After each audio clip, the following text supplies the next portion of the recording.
Okay, good morning. The first week of January has been a bit hectic in the sports world. Now, before we delve into the discussion of like the Djokovic situation, the England Australia Ashes series, the FA Cup third round, the COVID issues that football is facing, the transfer market with Trippier going to Newcastle, you may notice there are some changes to the chat in the channel. I've had to do this because we've had a lot of spam um, on the channel in recent live streams, and I've really had enough of it. It makes it harder for the moderators as well, just to constantly have to remove the trolls. So we've decided to to get a bit stricter on the chat. It just cleans up the chat a little bit, makes it fairer for everyone, and therefore you can get your questions in, and therefore I have a chance of answering as many as possible, and yeah, it just clears up the chat, keeps the trolls away, and therefore makes it a much more enjoyable process for all concerned. Now, let's hop onto it. English transfer market news: Kieran Trippier to Newcastle and Coutinho on loan to Aston Villa. Trippier to Newcastle, I think it's a solid signing. I don't think it's going to set the world on fire, but it solves a lot of their problems, both defensively and in attack. He's a very versatile player. He can play down the left, he can play down the right, you can play him as a right centre back or a left centre back, you can play him as a wing back, a right back, a left back, you can play him in midfield. Very good from set plays, and he brings experience and a winning mentality to Newcastle United. Coutinho going on loan to Aston Villa is an interesting one.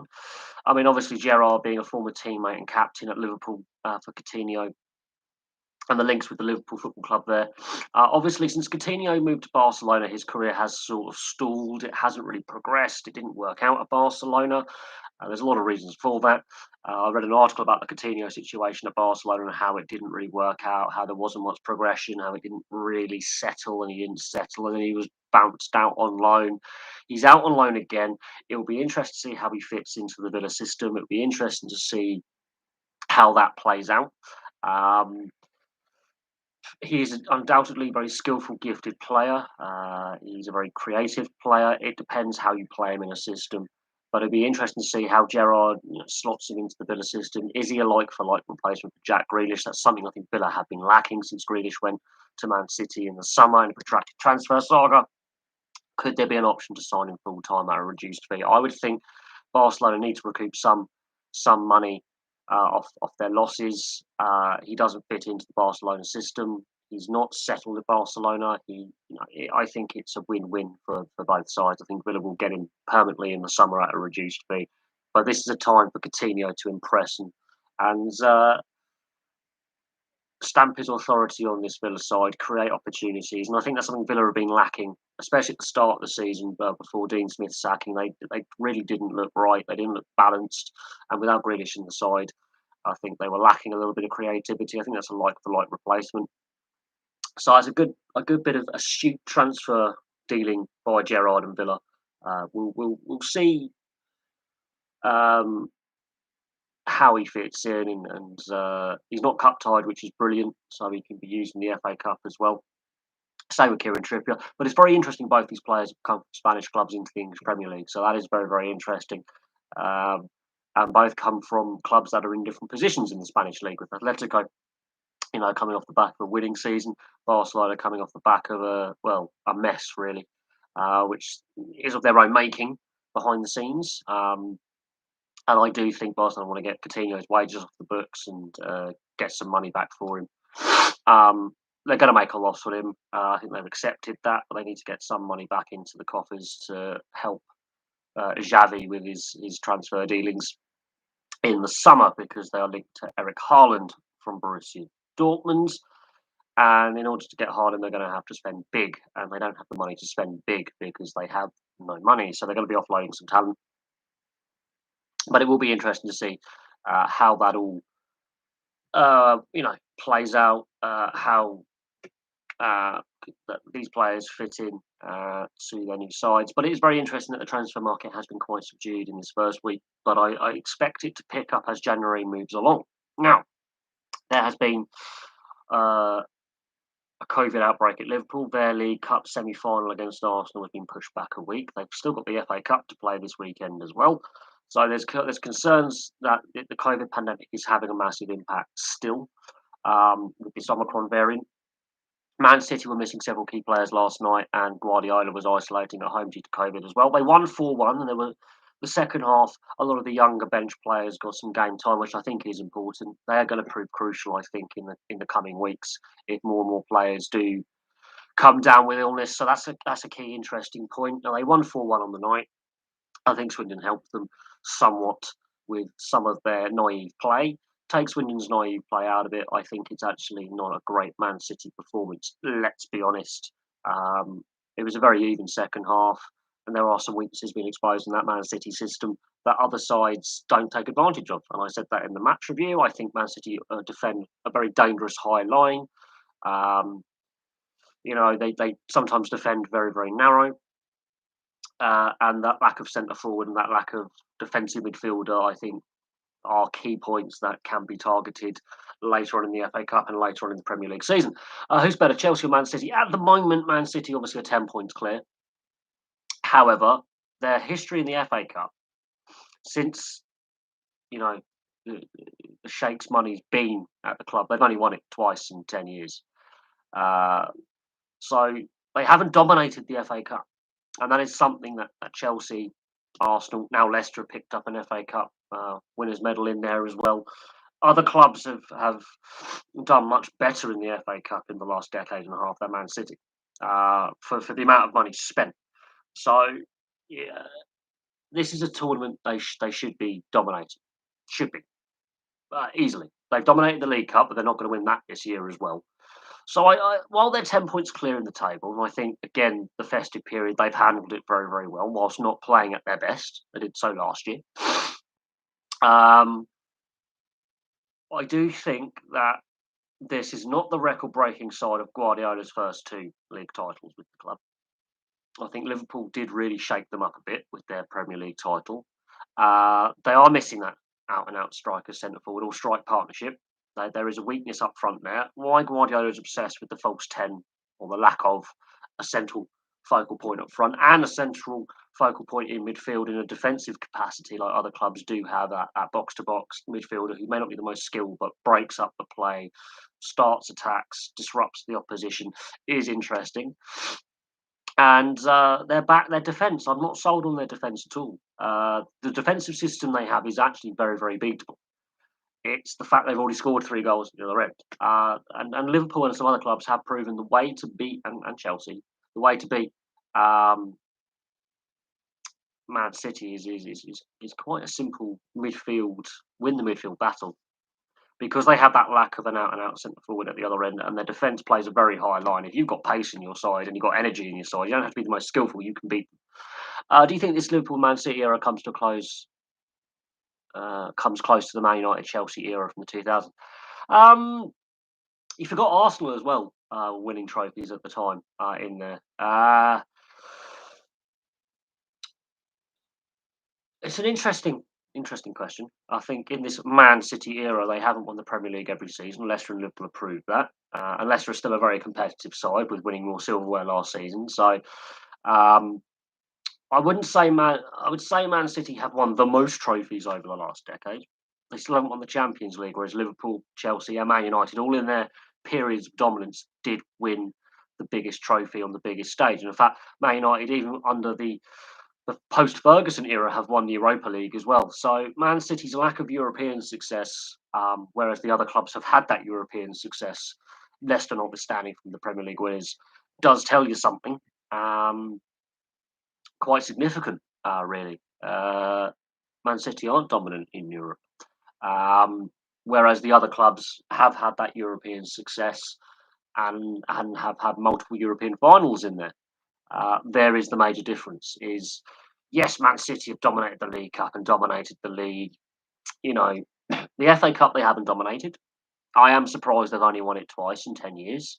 That's more of a Chelsea Arsenal kind of strength there. Chelsea, that's Chelsea's competition at the moment. Arsenal have won a fair few as well in I think they've won 3 in the last decade. So Man City, that is another weakness is take the League Cup out of it, their cup form isn't great. Um, they've not been as strong in that competition as they should have been.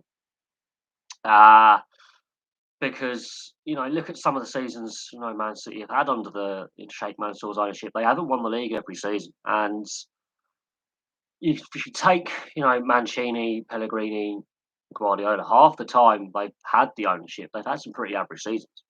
Um, Now, in regards to who wins the cups this season, I don't think Man City do win the FA Cup. There were some real glaring weaknesses in their system. It's not in the players they put on the pitch because there were some very good performances last night.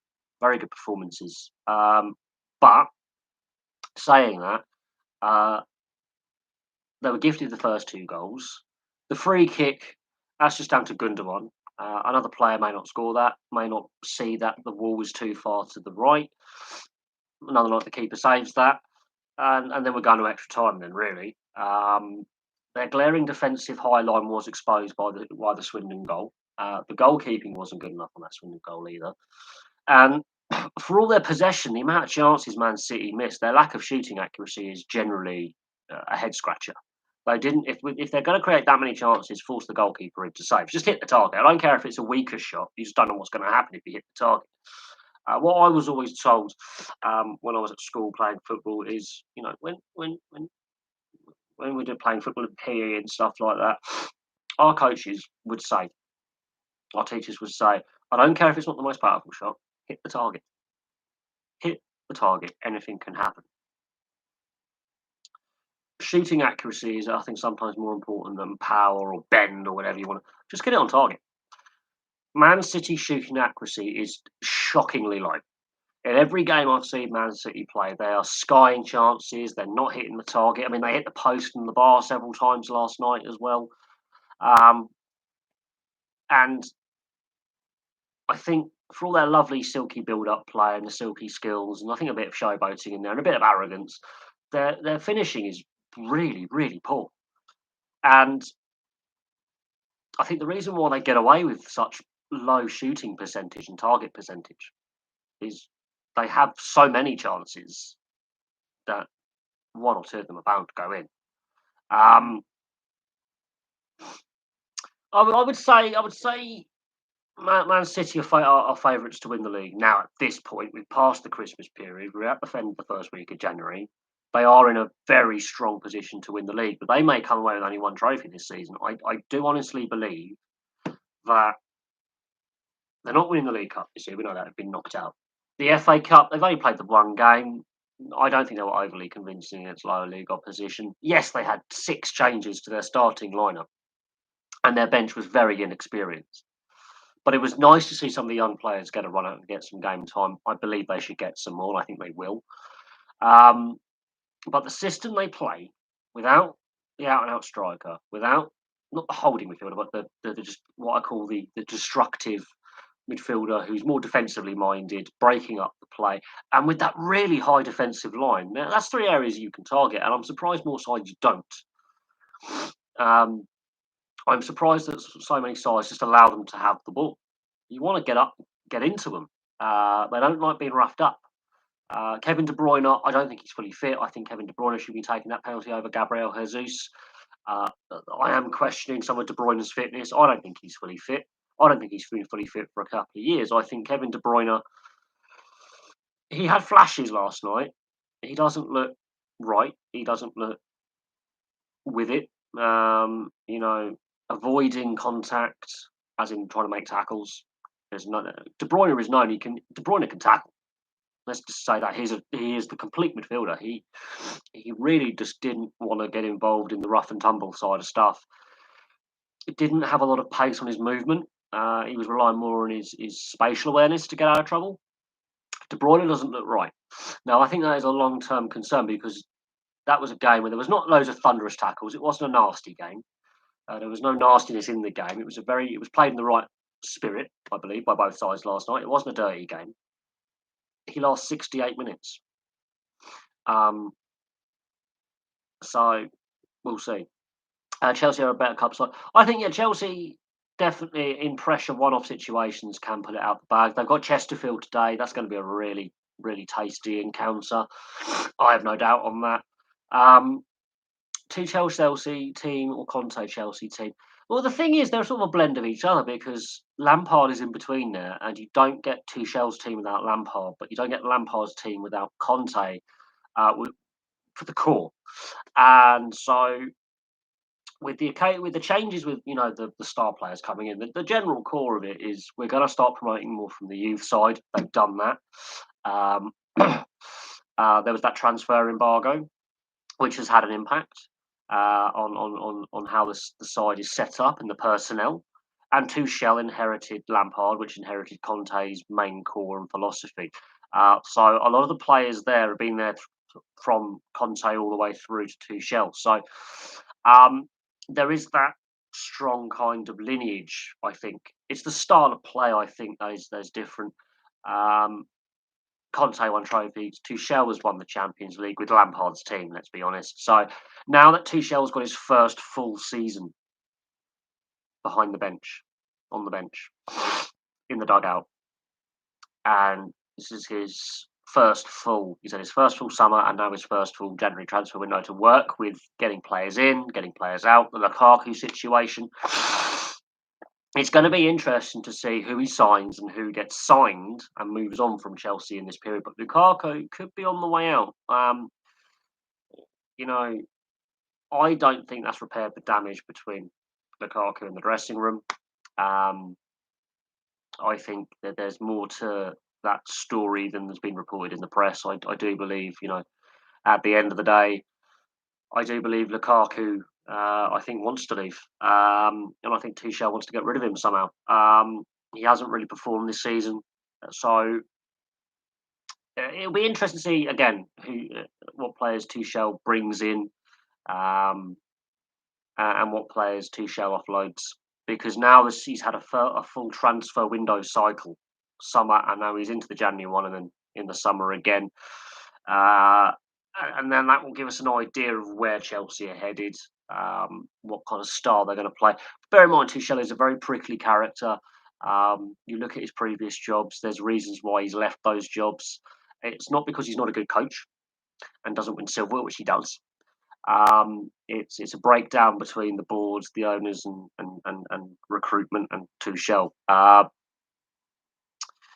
Um, I think Conte, the rug was pulled under from beneath Conte because he's even when things weren't going great, he managed to get them to recover from the Mourinho era and turn the team around, win the league. Then he wins the FA Cup and still gets sacked. So I have a lot of sympathy for Conte with how Chelsea handled him. He brings them success, still loses his job. Lampard gets them to an FA Cup final, limited with what he can do with the transfer embargo. Still competitive side, bringing the youth through, still loses his job. Tuchel comes in. He's won the Champions League. That's great. But you look where they are in the league, and the gap in points is there. West Ham are sniffing. West Ham are there. Let's not kid ourselves. This West Ham side is not a one-off. They were pretty good last season, and they're looking pretty dangerous this season. So Liverpool and Chelsea aren't. It's not without the realm of possibility that West Ham could actually leapfrog them. It's not without the realm of possibility. Leicester are just outside the European places. Tottenham are misfiring. Man United are misfiring. So I do think that the battle for the Champions League and Europa League places, Man City, it's their title to lose. But that battle now for the European places, I think, is a bit more of a battle than what it was 5-10 years ago. I think the league is even more competitive now than what it was 5-10 years ago. Um, whether I think that this Chelsea side is there's been a lot of managerial changes under the Abramovich era, and that is something that is different to Liverpool under Fenway Sports Group and Man City with only I think three managers in a decade at Man City. Um, Chelsea has a lot of managerial turnover. It's every 2 to 3 seasons. You know, constant constant managerial turnover at Chelsea. That I think is starting to harm the side a little bit. I think the win now mentality at Chelsea it's definitely having an impact on the philosophy of the side, the style of football they play. Um, it's starting to have an impact in a negative way, I think. Um, you just give the they never give managers time there. That is a problem. I felt Conte was the right appointment for Chelsea, and then the way they handled his departure was wrong. Lampard was limited in the resources he was given because of the transfer ban. Again, he wasn't treated great. He wasn't given the time to really cement his ideas on the team and structure the team how he wanted. Tuchel comes in, inherits Lampard's team, makes a couple of tweaks, and wins a Champions League final with some other guy's team. But look at it this season, I don't think they're quite there. The Lukaku situation, that's just going to rumble on. Chelsea and Liverpool are way too good for Man United, Arsenal, Tottenham, and West Ham. City win the league. I think Tottenham, they're going to win no trophies. It's just simple. Arsenal have got their own problems, although there is a chance against Liverpool with the League Cup. That's a chance for some silverware for Arsenal for the first time in a long time. And that will help, I think, Mikel Arteta's position somewhat because they missed out on European football at the end of last season. West Ham, do not underestimate them. David Moyes has had a new lease of life at West Ham. They could be dangerous in the FA Cup this season. They are a dark horse to upset the apple cart somewhat. Don't count out Leicester. They now have worked out how to win more trophies last season, so don't count out Leicester either. They could be dangerous opposition. But I think Liverpool, yeah, there's a few issues with Liverpool, a few depth issues at Liverpool as well. I think Klopp is the right guy to take this Liverpool side forward further, and we'll see how they do in the FA Cup and the League Cup going forward. I mean, they are in a semi-final there, so they could win some more silverware under Jurgen Klopp. They're still in the Champions League. So the European battle, I think, yeah, Man City again, like last year, have negotiated the festive period very, very well. Whilst not playing at their best, they've negotiated a very fixed, congested fixture list very, very well. I don't think Tottenham make top four without significant changes to that playing squad. I do not think Tottenham make that top four, not even close. There are too many sides who are just as competitive, if not better, who've worked out how to finish off a season. I don't think Tottenham make top four. I think there's still too many issues with that playing squad and their performance in the League Cup first leg, semi-final, in the midweek was absolutely appalling. So I think with Spurs, there's a lot of work that he's doing there. A lot of really poor off-field decisions have been made at Tottenham for a very long time. That's having an impact on the team that you can put on the field, and there is a lot of issues at Spurs. They haven't got the talented squad depth that the sides above them and some sides below them have. We'll see how they do in the FA Cup. We'll see how they respond in the League Cup semi-final. That's their only hope for silverware this season. But if they falter in both cup competitions, it's going to be yet another season without silverware. And I think with the amount of money they spent on the stadium and the amount of money they've, put into players, it's not good enough. And at the end of the day, they are the nearly men of the league because other sides in the European places have won trophies since they last won a silverware. That's since they last won silver in 2008.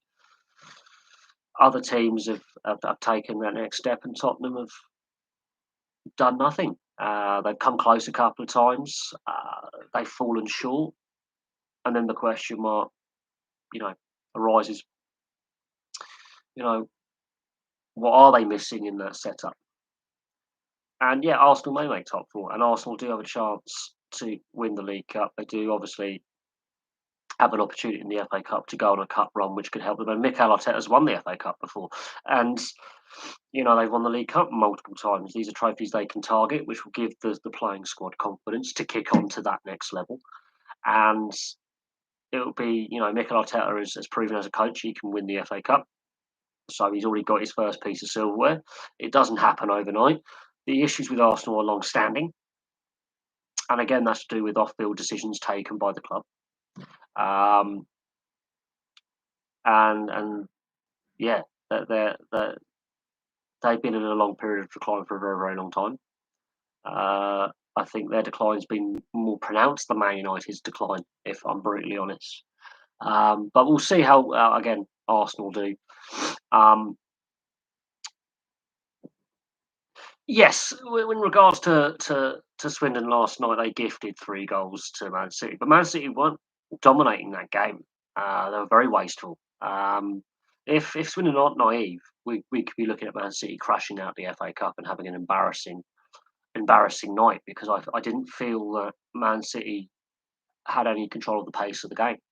They were playing all this nice, what you call ticky-tacky football, and it was just the naivety of playing out. I don't like sides that constantly play out from the back when it's not on. I know there's a philosophy and a lot of coaches across leagues, up and down the levels, play out first, play out mentality.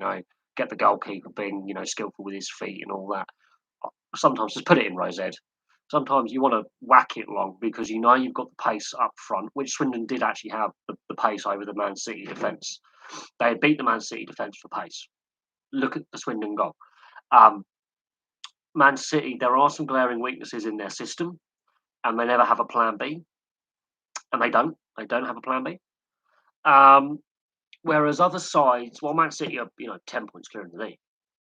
To get at Man City, you need to get at them in midfield, because they don't have that out and out guy who's going to hold the ball up to get them out of break the pressure at one end of the field, and they defend very high at the other end of the field. The midfield battle, and if you have a quick winger or a quick wing back, just ball over the top or a ball on the angle, and you can get behind them. And their defensive positioning when they turned over the ball for the Swindon goal was absolutely, they were too narrow. All 4 of the back 4 were ball watching, and there was actually a player making a run on the left wing. So it didn't matter that who scored the goal; it was going to be scored. And that was Man City overplaying, because they can do this, because there was no constant intensity to the game. It was meandering. They'd let their intensity drop, and they're 3-0 up, but they shouldn't have been 3-0 up. But yeah, you've got to play smart against them. You've got to see if it's on or if it's not on. And there it wasn't on. The first goal, okay, it breaks down in the midfield. They get a couple of phases. Second goal, the keeper wants to drill it long, but no one's giving him an option, because the rest of the team are saying we want to play out from the back, and the coach does, and it's decision making. And in League Two, you could possibly get away with it. Not against Premier League opposition. That's something Swindon will learn. If they're going to be going up the divisions and they want to progress and get to League One and then the Championship, and then, yes, ironically, Swindon were in the Premier League once. They have the worst defensive record in the Premier League, with over 100 goals conceded. So that's a record I think they want broken by another team, most likely Newcastle this season, or Norwich. But they don't. I think 100 plus goals conceded in a league season. I think it's been done in a very, very long time. So that's a Premier League top flight record. The goals conceded back in the day. If they want to get back to the Premier League, then they're going to have to play smarter at times, and it's all about it's a very young side. Beginning of the season, they had 6 full-time players on the books. They basically almost went bankrupt in the summer. So the story of Swindon to get to where they are now is amazing. So that's an interesting one. Chelsea 6, Chesterfield 0. I don't think it's going to be a 6-0. I think the weather conditions will definitely hamper that, because Stamford Bridge can be a heavy pitch. There's been a lot of rain overnight. There's more rain predicted today by the time of kickoff. I'm expecting similar, Millwall Crystal Palace, which is the game I'll be watching. I'm expecting a very heavy pitch at the Den as well. A lot of heavy rain, possibility of some snow showers as well. So I don't think it's going to be a 6-0. I think the conditions will suit Chesterfield quite nicely, actually. I think it's going to be a much closer game, and it could be a potential shock there. Most underappreciated active player in the NHL, Ryan Nugent-Hopkins for the Edmonton Oilers. He's a very underappreciated player who can play on the wing, can play as a centre, two-way player. I think he would flourish at another team. Premier League would be a step too far for Swindon with the Championship. I don't think it'd be a step too far. You just got to have a long progression plan in place. And the new ownership saved the club. This Australian businessman of Lebanese descent, I forget his name. He was in the crowd last night. I think there is a direction they want to take, and they want to get back up the divisions. And I do think that if you put the right plan in place, it is doable.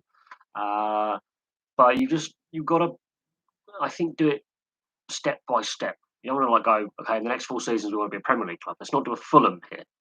Let's not do a Yeovil and just go up the divisions too quick and then go back down again. No, you don't want to do that. What you want to do is just slowly progress, slowly build, and you will get there. I don't think the Premier League is a step too far. We're not playing Football Manager here. We're not playing FIFA here. We're talking real life. I do think it is achievable. You need a long-term plan and structures in place. Now, Swindon are starting from basically scratch. They've had to completely rebuild their squads, their backroom staff, the whole lot. Back in August, 6 full-time players on the books, basically Derby County situation. Hardly any full-time players, basically going into liquidation, saved by this businessman. This is the situation that is repeated across the Football League and the non-league. Clubs are facing extinction. And unfortunately, the EFL, the FA, the Premier League aren't doing sod all about it. And I think COVID has exacerbated the problems that clubs are facing. But I reckon that this would have happened 5 years down the line. Do I think Swindon can make the Premier League? Absolutely. Given the right ownership and the right investment and the right structures, you don't have to spend your way to get there. If you develop the right structures, the right youth systems, the right infrastructure, you can slowly climb the leagues in a controlled, calm philosophy and do it with the right ownership, with prudent ownership, making very astute decisions. You can do it. You can do it. To say that it's impossible is wrong. I think with the way the game is going, I think a lot of clubs are going to be in financial difficulty. We're going to see a lot of big clubs struggle. Big clubs really struggle. And I'm looking at the Premier League. I'm going, okay, if we are to properly enforce the 135% rule and have the clubs as standalone benches and look at them as standalone benches, I think I would say about 15, 16 Premier League clubs should be docked points. That would be Man City, fuck. Well, there you go. But that's my personal opinion. If we had properly enforced the financial rules that the EFL, UEFA, the Premier League, all that have got in place, 60 to 70%, I would say, of professional clubs across Europe would be in breach of them. And I think the number would be far higher in England. And that's why they don't, because the mess, the image, fate, the bad PR that would be for the sport would make the FA, the EFL, the Premier League laughingstock. And yeah, I've heard loads of fans say the rules should be properly enforced. And if they were, Blackburn would not be in the automatic promotion places in the Championship. We should, by rights, have points deducted. But then you're looking at about 70% of the Championship should have points deducted. Let's be honest. So this is the situation I think Swindon are facing. They're now stable again. They're having a much better than predicted season. They're fighting for automatic promotion, which is great. And with that comes a financial windfall, And the amount of money they would have made last night from the FA Cup, plus their FA Cup run this season, has definitely helped the finances of the club massively, which can then be put back into investment in the team. There's definitely got some good players there, and there's definitely a good squad kind of. They've got the right ideas. They want to play in the right way. They're not a dirty side, as proven last night. They could have decided to get rough with Man City. They didn't. They wanted to play in the right way. They didn't look overawed by the occasion. A bit of naivety there, but that's what happens when you have a massive influx of players to a playing squad and you're basically adding 20-odd players in the summer to try and gel. You're going to have performances like that. But hey, they managed to score against this vaunted Man City defence, which I think is actually a disaster waiting to happen with their defensive line and how narrow they defend. And I'm surprised more sides don't take advantage of Man City's poor defence, in my opinion. But there you go. Do I think Chelsea will be better than Liverpool next season? Again, it depends on what Chelsea do in this transfer window and the summer transfer window and how those new players coming in gel with the squad that's there and whether Tuchel is going to be there long term. If Tuchel has a relationship breakdown like he did at Borussia Dortmund, for example, and PSG, then I think that could impact Chelsea. Do I think Liverpool will drop like how Man United and Arsenal did? No, no, I don't think so. I still think they've got the right philosophy, the right ownership, and the right guy in charge. Um, they're still a top two club. I think with Man United and Arsenal, Arsenal were declining under Wenger, and Man United were actually declining under Ferguson. But it shows how good Wenger and Ferguson were as coaches since they've stepped aside. Be careful what you wish for, is what I'm saying. Man United have won 3 trophies since Ferguson moved on. 2 of them were under Van Gaal. We're not counting the Charity Shield. That's 4 trophies if you count the Charity Shield. And you look at Arsenal, 1 FA Cup again since Wenger moved on under Mikel Arteta. So be careful what you wish for. The grass is not always greener. I do think Liverpool are going to back Klopp for a long time. Klopp is there as long as he wants to be there, in my personal opinion. They've got a good academy system at Liverpool. They constantly are producing talented players that will get a taste of first team. Whether they stay with the first team squad or they end up moving on, but they always are producing youth talent that go on to play professional football in Liverpool. It's a production line in Merseyside. Chelsea, it all depends on how long Tuchel is there, because the issue I say with Chelsea is the constant managerial changes they've had under the Abramovich era. There's a lot of chopping and changing. There's not a lot of managerial long-term stability like a Ferguson, like a Wenger. You look how long Guardiola's now been at Man City. Look how long Klopp has been at Liverpool. There's a reason why they are a step ahead consistently. There will be the odd season where Chelsea have a very good season. Conte, for example, winning the league. Tuchel obviously managing to turn the side around and win the Champions League with Lampard's team. But in reality, long-term managerial stability generally brings consistent success. Now, there will come a point where Guardiola, he obviously wants to win the Champions League with Man City. If that doesn't happen this season, I think he could decide to move on. I mean, I don't know how long his contract extension has left, which is signed, but I think it's looming that he may. He's always hinted he wants to coach a national side at some point. So if the right football association come a knocking, be it in South America or Spain, and go, we're going to offer you the national job, I think he will take it. And if Man City can't get that Champions League victory, which I don't think they're going to do somehow, I don't think Man City are going to get the Champions League trophy at any point. I don't know why. I just don't think they're going to do it. Now, I'm probably going to be wrong there. But they haven't dominated the FA Cup, which I found very surprising. Very surprising. That they've only won it twice in 10 years. The League Cup, they're not winning this year, a tournament, a competition that they've dominated for a long time. They're not winning that. The FA Cup, they didn't look convincing last night, and I don't think they're going to win the FA Cup this season. They're favourites to win the league, but I think they could have come away with only 1 trophy this season. Now, is that a failed season? Absolutely not. You've won the league again. You've defended your league title. But to not pick up more trophies with the dominance that they've had, it's starting to show cracks in the veneer that is Man City. And while we saw some of their youth products finally getting on the pitch last night, only 1 or 2 of them really set the game on fire. And others were just running around for 20, 30 minutes, not really getting a lot of touches on the ball, not really impacting the play, not creating, not making the tackles, and only a couple of the Man City youth prospects really, had an impact on the game when they came on. So I'm not sold on how their academy is working. I think while Foden, for example, is the golden star of that academy in recent years, it's not producing the amount of talent that other Premier League and Championship academies are. So it'll be interesting to see again the youth development Man City long term, and how that starts to produce more talent. Also, that away kit last night was absolutely vile with the word mark, and it was just.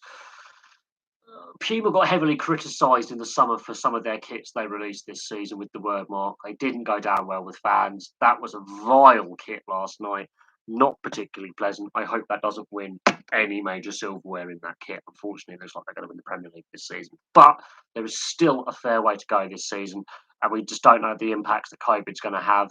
You can see how much it's impacted teams this season. But that kit last night was absolutely disgusting. Puma really missed the ball with that one. It didn't look very nice. The commentators didn't like it either. And looking at the Man City fans, none of them were wearing it. Those who bought the replicas, none of them were, wearing the dark blue away kit, which tells you something about how the sales of that have been going. And if that's the kit they're going to wear in the FA Cup and away games, it's just grim. Not a pleasant out uniform. Ugh. I don't like word marks on kits. I like having the club crest on kits. That was just not a pleasant design. What Puma were thinking. Ugh. It's very Americanized. Don't like it. Do not like it. And a lot of fan bases have been very critical of the Puma word mark kits. Sales have not been great.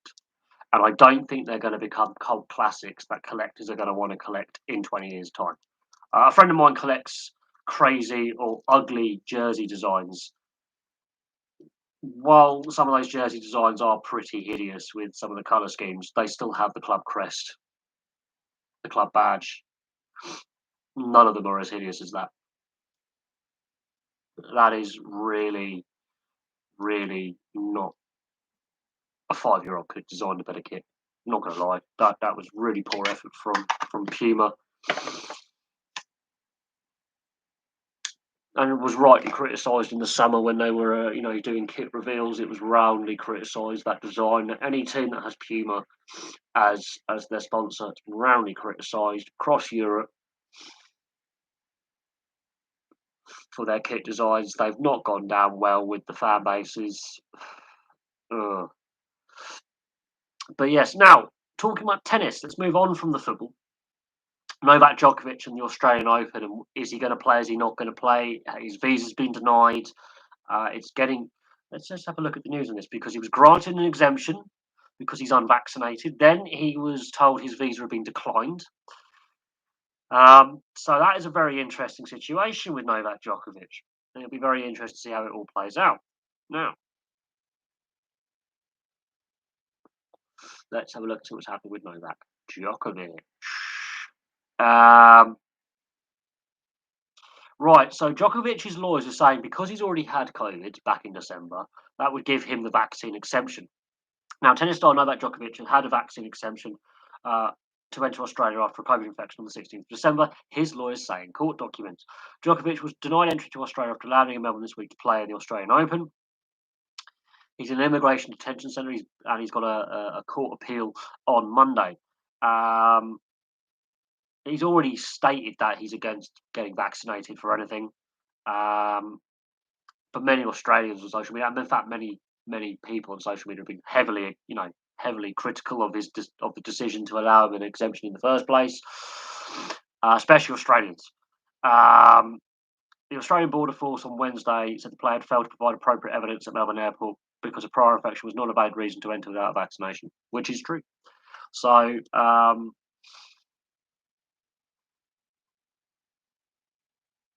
and federal government rules are different to state government rules. So the Victorian state had given him an exemption. However, the federal government said, no, we can overrule that.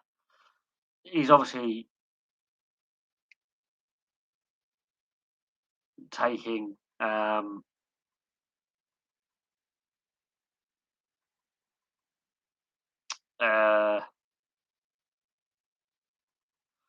obviously taking it to court action, but it is very, very interesting how quick that new term was. Other players have already ruled themselves out of playing in the Australian Open. There was concern. I mean, we still don't know. Before the Ashes series started, we didn't know where the fifth Test was going to be played. It was going to be played in Perth. Now England are facing a 5-0 whitewash at this point, and question marks obviously over Joe Root, Ben Stokes, the coaching setup, the selectors. That's going to be something for post-series to discuss. In Novak Djokovic's case, he's come out very publicly and said he's not going to get vaccinated. He's an anti-vaxxer. Um, and this raises the debate about vaccinations in sports, especially international sports. We know that the vaccine uptake in certain sporting leagues is low. Uh, Football, for example, it's about 68% have had at least one dose. So there's definitely a resistance to vaccination in professional football. We've seen it in the NFL, the NBA, the NHL. We've seen a handful of players in the NRL and AFL refusing to get vaccinated, which is creating headaches again with state and federal government in Australia. And I think that's something I'm going to look at in my NRL 2022 season preview. I'm going to do it in one video. I'm not going to do it for each separate team this year. I'm just going to do a one-off video on the preview for the upcoming NRL season. I think there's a lot of obstacles the NRL are going to face this year with the COVID restrictions that are in place in Australia. But the Novak Djokovic case shows the difficulties I think international athletes are going to face if they refuse to get vaccinated. Um, it's an interesting case which created a lot of debate, and it's going to be interesting to see how this plays out in court on Monday. In 2 days' time, well, yeah, 2 days' time in Australia, he's going to be having a court hearing to decide whether his visa is going to be denied or not. Now, he's 34. He's nearing the end of his career. He's not going to be playing forever. I think he's got a couple of years left at the most. It's going to be interesting to see if they allow him to play or not. Will that overshadow the tennis tournament at Melbourne, the Melbourne Open, the Australian Open? Will that overshadow everything? It's going to be interesting to see how it plays out and the impact it has on global tennis and global sport, because it will set a precedent. It will set a precedent. And Australia has some of the toughest restrictions. There are so many Australians stuck overseas who can't get vaccinated because they're overseas, nationals. They're stuck in countries. Some of them haven't been home for nearly 2 years. There's been a massive backlash against the decision to allow them a visa in the first place. I feel that there is some political pressure on the government to bar him entry. There's clearly a breakdown between state and federal government in Australia in regards to this issue. And we've seen the same issue in other sports and other leagues around the world. The North American leagues with the Canadian border and the Canadian restrictions over the US restrictions are playing out in the NHL, in the NBA, Major League Baseball, while currently on lockdown. The Blue Jays, will they be able to play next season at home in Toronto? What's going to happen to the Blue Jays? Major League Soccer is going to face the same issues as well. There's crowd restrictions in Canada. There aren't crowd restrictions in the US. So there's a lot at stake here. You've got the Six Nations coming up. You've got the Winter Olympics. And the NHL has withdrawn its players from the Winter Olympics. How many athletes are going to withdraw from the Winter Olympics, considering the COVID restrictions in China and measures in China? So there's a lot of play. The Djokovic situation could set an international precedent for vaccination of players and athletes in international competitions and international events. And the same debate has been played out in domestic leagues. We've seen how many games have been in English football have been called off because of the pandemic, and other sports as well. It is having a financial impact on leagues, lost revenue. Crowd restrictions are definitely affecting revenue. I think, as a Winnipeg Jets fan, 80 million has been lost by the Jets in revenue. They were looking at an option to play in Saskatchewan, in Regina, in Saskatchewan, and in Saskatoon, because there are arenas in Saskatchewan. There is no crowd restrictions. They want to protect, the income, reduce losses, and season ticket holders kicked off. Yet they're not able to go to games anyway. So I don't know how that impacts them overly if they're trying to protect the team's finances and the owners are willing to take losses. They are still willing to play games in front of no fans in Winnipeg, which I find mental in itself. So there's that debate in Canada.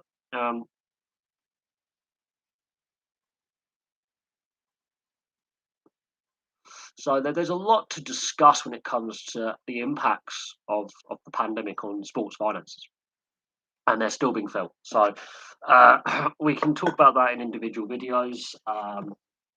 And if the questions come up, do I think Chelsea can win the Champions League again? I do think they can. They are a very good cup competition team. They do well in the cup competitions. Just look at their history under the Abramovich era. They've won the Champions League twice. They've won the Europa League once. They've won the FA Cup multiple times.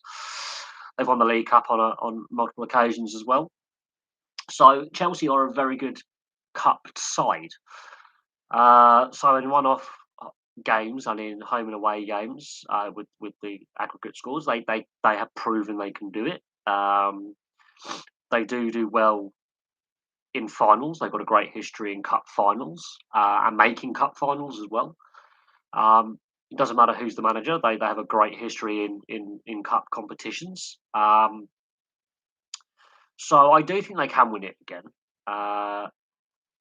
but their league form needs to improve as well, and they have had some issues with their league form in recent weeks.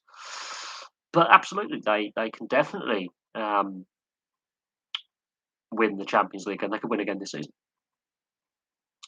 Do I think Newcastle's new signings should be allowed to play in the rescheduled games? Well, if they're not cup tied and if they're overseas signings and they clear their quarantine periods, yes, because if games are postponed, they should be allowed. In my personal opinion, I think a lot of sides are going to be signing players and have had Burnley have had a lot of games called off because of the weather and COVID. I think they should be allowed to play because, in my opinion, just because the games were scheduled before the transfer window opened doesn't mean that they can't. Because other players who would have been in the squad have now been sold, for example, or let go. So, in my opinion, as long as they're not cup tied in any way, shape, or form, which will only affect the FA Cup. I think Trippier should be allowed to play. For example, when he's cleared his quarantine period for being based overseas in Spain and coming in, I don't think that should pose a headache. It hasn't in the past when players have been signed, unless they're cup tied. They've been allowed to make their debut almost within 48 hours of signing. So I think, yes, the Newcastle signings, in fact, all players signed should be allowed to play when they clear the quarantine period if they're from overseas. If they're domestic signings, I think they should be allowed to play. I don't think there should be any restrictions in place. And I don't think there should be a problem. I think because the amount of players that have been ruled out because of the pandemic, having to isolate, go through testing positive, the FA, the Premier League, and the EFL need to get these games played. It's going to prove to be a fixturing nightmare come the end of the season. We know it's a shortened summer transfer window and a shortened off season because of the Nations League in the summer and the World Cup. This time next year would have just finished. So the World Cup in the winter. So they need to get games played, and you need to have players available. So I think yes, the Newcastle signing should be allowed to play in the rescheduled games. I can't see why that would prove a headache. We've seen games get postponed for cup reasons before and weather before, and then squads are different. The only reason why a player would not be allowed to play is if they're cup tied, and I can't see that being an issue. There's been issues in the past with registering players for various reasons over the generations. Exemptions have been made, rules have been amended, but the FA and the Premier League and the Football League need to get games played, and therefore they're going to have to be more flexible with their player registration rules. Trippier, he's signed. He's now a Newcastle player. He's part of the Newcastle squad. Therefore, he should be eligible for a selection because he's not cup tied, and therefore he should be available for all games that Newcastle have left to play this season. Unless he's injured, he should be eligible to play, in my opinion. I think the FA, the Premier League, and as I say, the Football League, across all four top flight, the four top divisions, they need to get games played now. The fixturing nightmare is going to become chaotic. They're going to have to look at squad rules and expanding squads again. I say bring back the reserves. I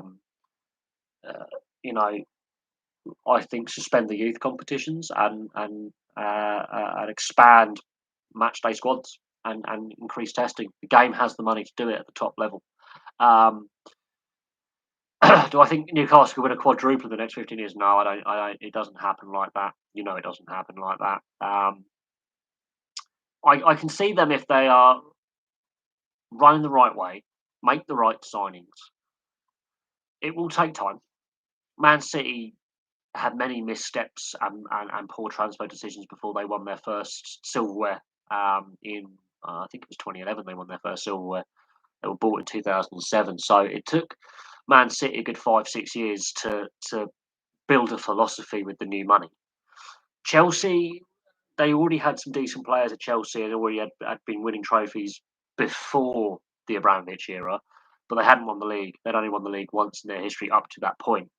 And with Chelsea, it was a very quick turnaround, but they already had pieces in play from prior to Abramovich taking over, and they started drip feeding the signings in as time went on. But Abramovich was more financial stability off the field that Chelsea desperately needed. I can see Newcastle if they do it the right way and they make the right signings, the right infrastructure changes to the club, um, more stability, more investment in the club infrastructure on and off the field, then yes, they can win silverware. They won't win a quadruple, for example, in 15 years. It's not going to happen. I think football now is far more competitive than what it was 20, 30 years ago. I think it's harder now to win multiple trophies in a season. I think this is what Man City are now finding out. Um, you know, at the moment, they're still in three competitions: Champions League, FA Cup, and the league. I don't think they're going to win the FA Cup this season. I don't think they're going to win the Champions League this season. I think City could end up with only one trophy this season. They didn't win the Charity Shield either. So I think Man City, it's going to be more difficult for Man City to win multiple trophies in a season. Same with Liverpool. They could still win the League Cup, the Champions League, and the FA Cup as well. They could have a cup treble. I think it's harder to do that.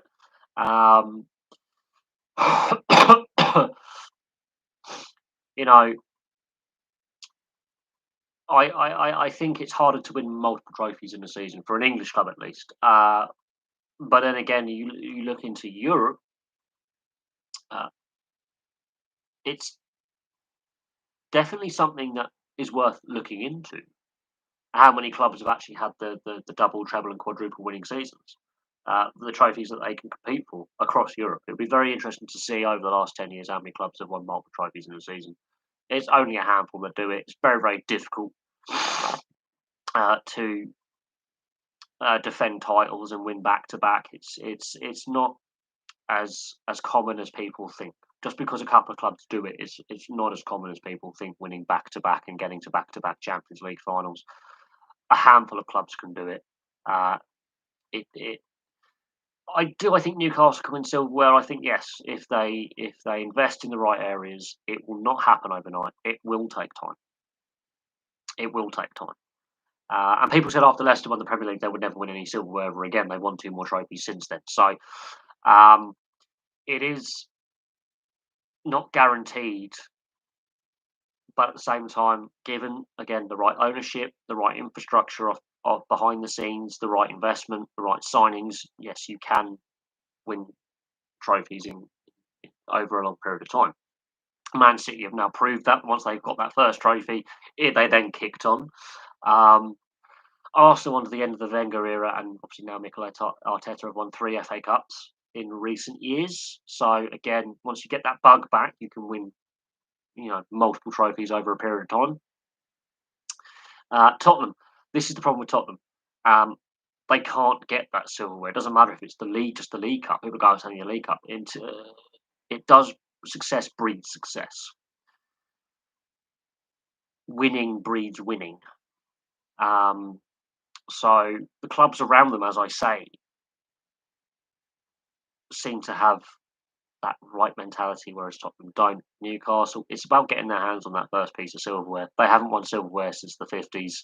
That tells you all you need to know about the struggles Newcastle have had for so long, that it's getting their hands on that silverware. And they came close in the 90s in several seasons.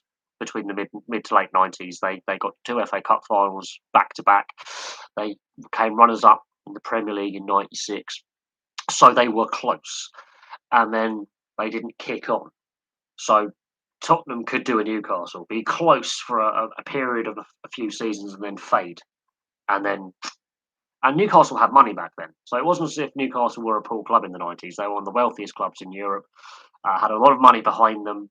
Second wealthiest club in England, I think the 10th wealthiest club in Europe at one point, or sixth wealthiest club in Europe for value. Fast forward 25 years,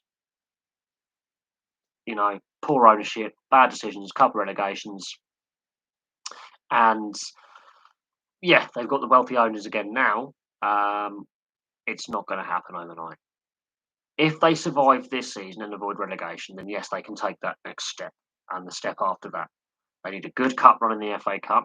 They have got games in hand. That is very crucial because games have been cancelled because of COVID. So they have got these games in hand now around teams around them, which could prove very vital come the end of the season. Burnley have a lot of games in hand as well. So there are teams above them that they can target to overtake. There are teams that are struggling above them as well, who played more games.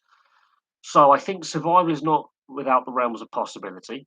There's still 3 weeks left of the transfer window. They've got Trippier. They need to make a couple more signings. They've got some injury concerns as well, but they have been playing better under Eddie Howe when they've been able to play games. It's just going to be interesting to see if they can take that next step, or if they have to rebuild for a year in the Championship and then take that next step. But whatever happens, money doesn't necessarily buy you success. I'm just going to put it out there. Money doesn't necessarily buy you success. Fulham, their owners are wealthy. They can't do sod all. They've become a yo-yo team. And there's been a lot of question marks over the ownership of Fulham and some of the shady dealings that the Khan family have been up to. So money doesn't necessarily buy you success. You have to develop, the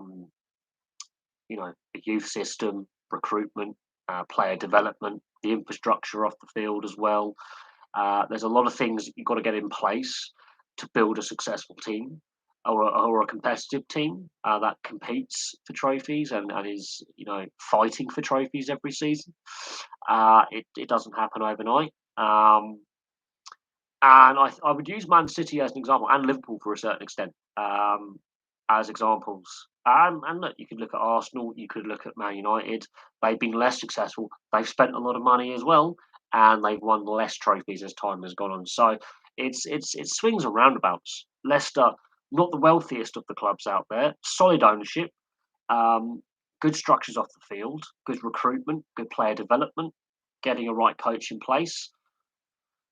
Since the 2015-2016 season, they've won 3 trophies. Now, are they the best team in England? No. Are they a very good side? Yes. Could they win the FA Cup again this season? That would be a brilliant way to cap off a difficult few months for Leicester. They had a slow start to the season. They're on the edge of the European places right now. Their form has picked up. A good cup run again. They proved they've got that winning bug now. They've won silverware, which people said they wouldn't win any more silverware after the Premier League. It would never happen again. They win an FA Cup and Charity Shield. Charity Shield's a one-off game, but they win the FA Cup last season. Leicester could do the FA Cup again, add to their trophy cabinet and their ownership. It doesn't matter where they finish in the league. The ownership is backing the manager. The players want to play there. They've got a good playing squad. The right kind of mentality, the right, team unity is important. So it's all well and good throwing money at the problem. But if you can't get the team to gel and play together, then you've just got a bunch of individuals, which is what Newcastle has been this season up to this point. Man City were a team of individuals before they won that first trophy. They needed to get Mancini in, who had that right kind of attitude to pull the team together and get the team playing the same way. They had a lot of missteps along the way, a lot of poor decisions in the transfer market, a lot of money misspent. They didn't quite get it right. They had to learn as they went. And in the end, they got there. And then they got that winning bug, and then they've been continuous since then. How long Guardiola stays there, post Guardiola, could they be as successful? We don't know. Guardiola could, decide to move on. Then what happens? Who do they get in to replace Guardiola? What's the succession plan? Because with Pellegrini, they had a succession plan, and he brought them success, and then they shoehorned Guardiola in. What is the succession plan? What is the long-term plan after Guardiola? Because I don't necessarily think Man City actually have a long-term plan post Guardiola. Newcastle, is Eddie Howe the right guy? He's a young, ambitious manager. The players are playing better under him. He plays his style of football, you know, is what it is. Can it take that next step? We shall see. We shall see. But there's a whole host of questions to answer on the topic, going forward. But we shall see. We shall definitely see what happens going forward with a lot of clubs. It's not just Newcastle. Trippier is the start of signing other players. He brings experience. He brings a winning mentality from Atletico. He's an international quality player. He's a very versatile player. He can play in multiple positions. Good from set plays. Good defensively. Good in attack. Something that they need. They need that other option. More players will follow. They need a couple more of attacking players, and they need some more defensive solidity that they've been lacking since Colaccini moved on. So they need a defensive leader in that back line who can guide that back three or back five or back four around, however they set up. They need a creative midfielder and they need a striker or two. So there's a couple of areas of improvement that I think are required, but they're not a bad. I think they're in a good position to take, back relegation. That's step one. The next few months are going to prove crucial. Players they bring in have got to have an impact, and then in the summer, really assess where they're at. But yes, that's a very interesting question. Though, I think they will end up winning trophies or a quadruple? I don't think they win a quadruple, but I do think, given if they do things in the right way, it won't happen overnight. But I can see them winning some silverware at some point, and that gets you the winning bug. And then when you start winning trophies and getting to finals and playing big games, players want to join teams that make finals and win silverware or are competing and playing in Europe regularly. Players see that and go, I have a chance of winning. I want to sign up with a winning team. Success brings in talent. Newcastle has had a great history of developing talent locally. The Northeast is a production line of footballing talent historically. They pack out that stadium every week. It's very rare you see empty seats at St James's Park. The fan base is loyal, so they have the right pieces there. It's getting them all together and going in the right direction, which is something that's been lacking under Mike Ashley for many, many years. The lack of investment, season to season, it was painful. It was absolutely painful, the Mike Ashley era. Fans didn't care who bought the club; it was someone different. And people are criticising the Newcastle fans for being happy with Saudi money, but Man City have got the Dubai money, PSG have got the Qatar money, Chelsea have got the Russian money. Just better ownership or better chances of investment and success. If you've had bad ownership for a long period of time, you'll be happy with a change. And a lot of clubs could do with better owners, basically.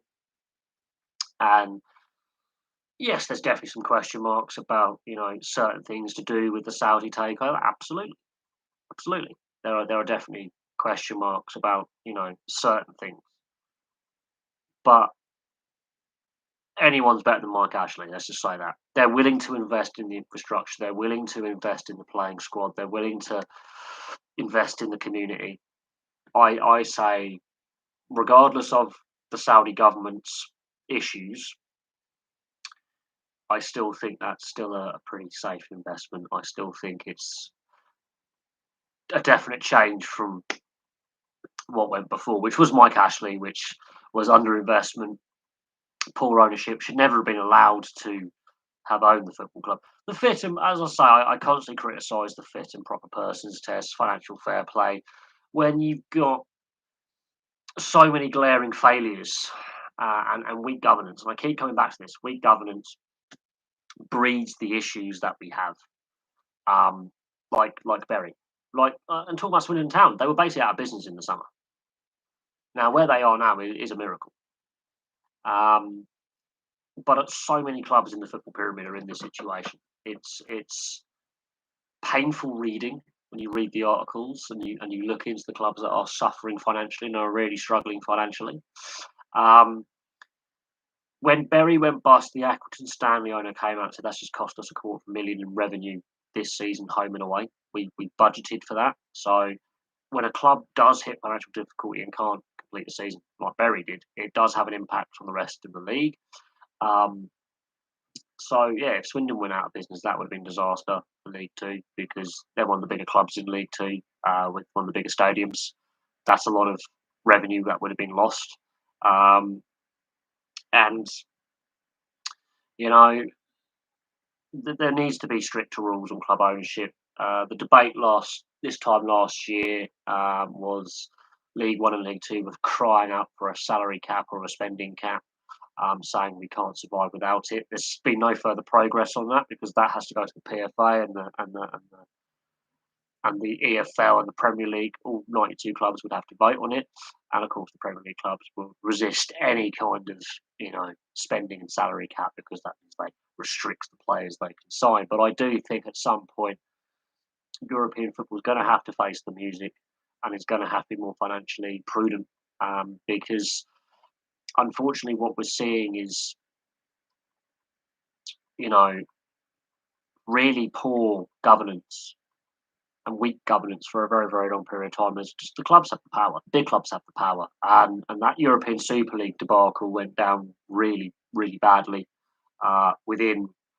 across the European fan base, and the North American fans were like, "There's a reason why we watch the European game. This is not why we watch it.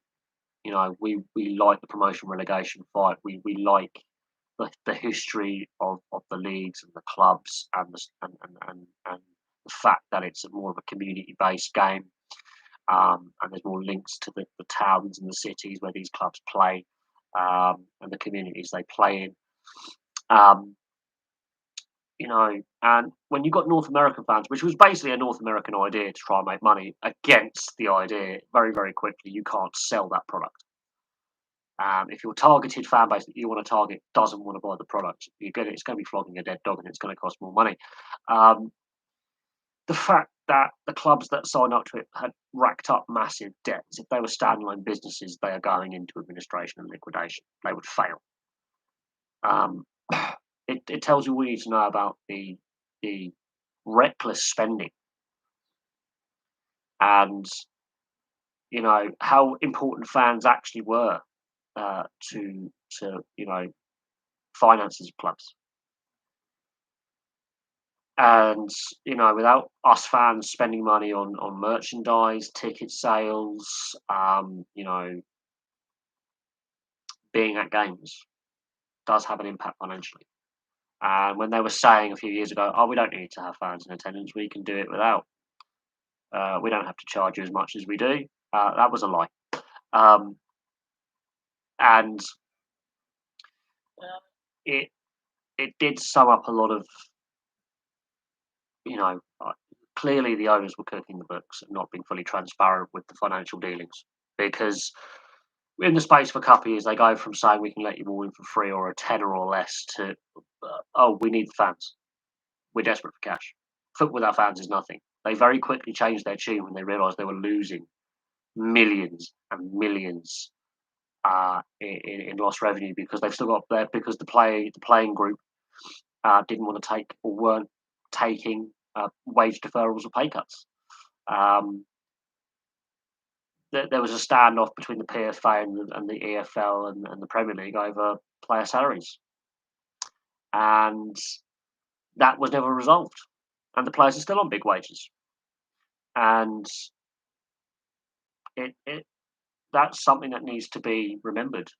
Is the players didn't take the pay cuts? It was up to individual clubs to have various discussions with their playing groups. When the PFA came out and said, "Don't accept a pay cut or wage deferral," that was the wrong message to send at the time because the rest of the community wider were being put on furlough, were losing their jobs, we're not getting pay rises, we're having pay freezes, we're not getting paid bonuses, but we're being forced to take that annual leave when they didn't want to in order for businesses to survive.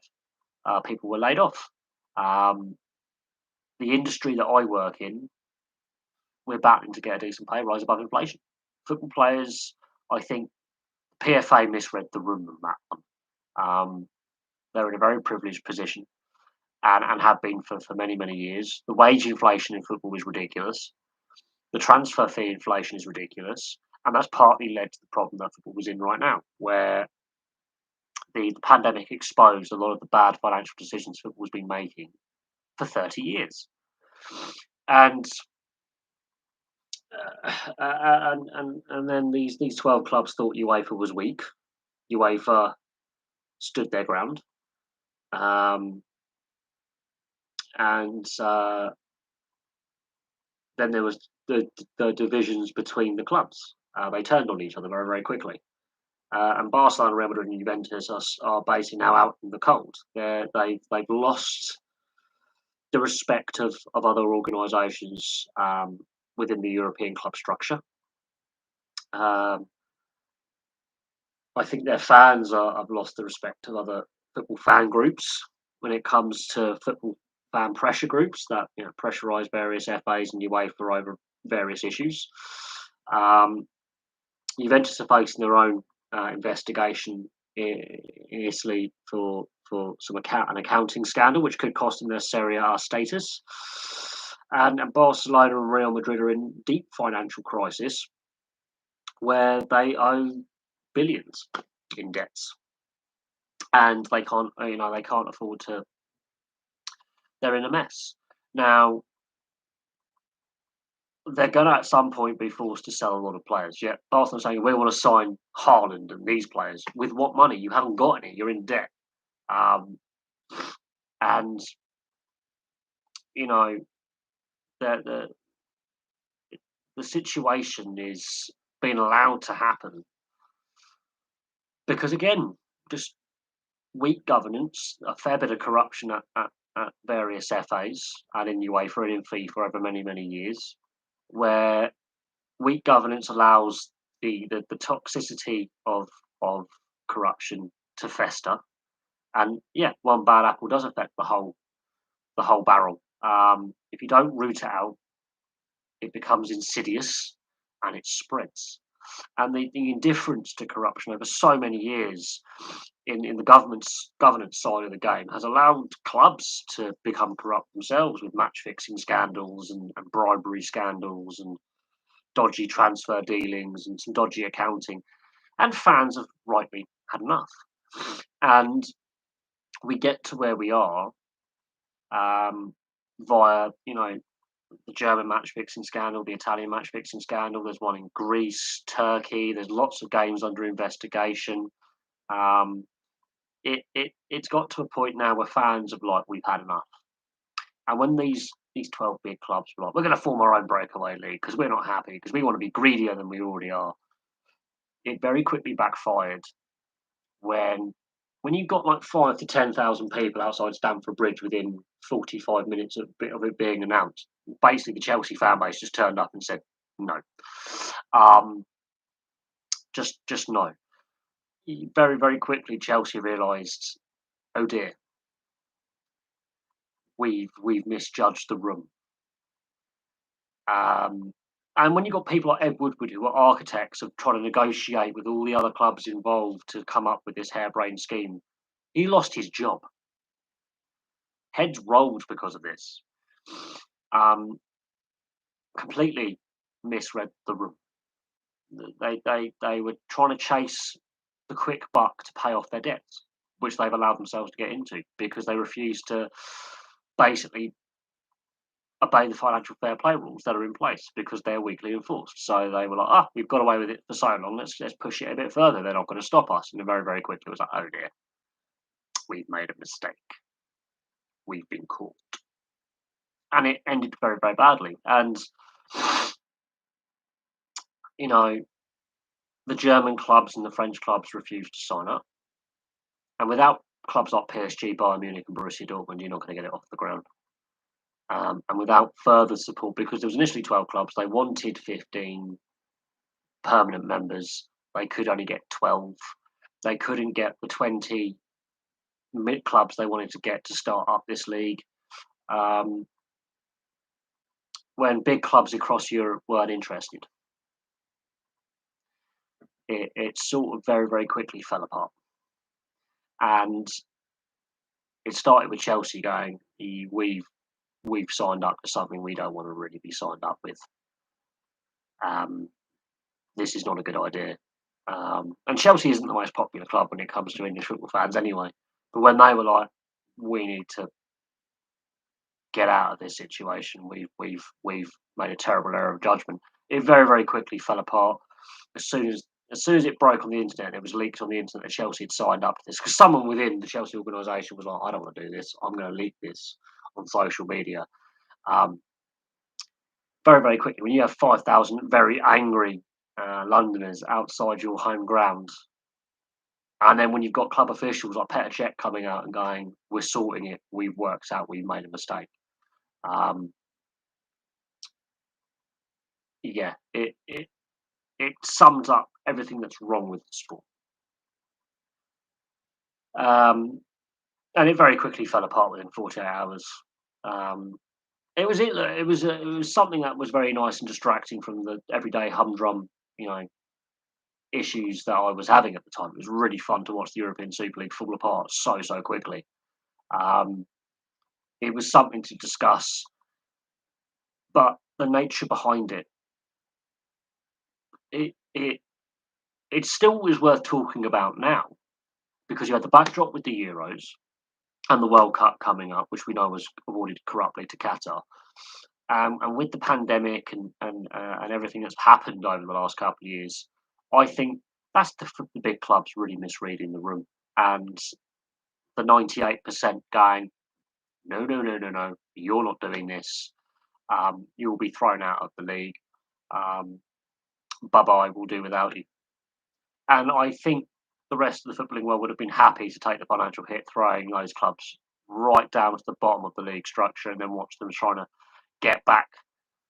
I think there would have been pressure for that to happen. And if that didn't happen, the backlash would have been even worse than what we actually saw.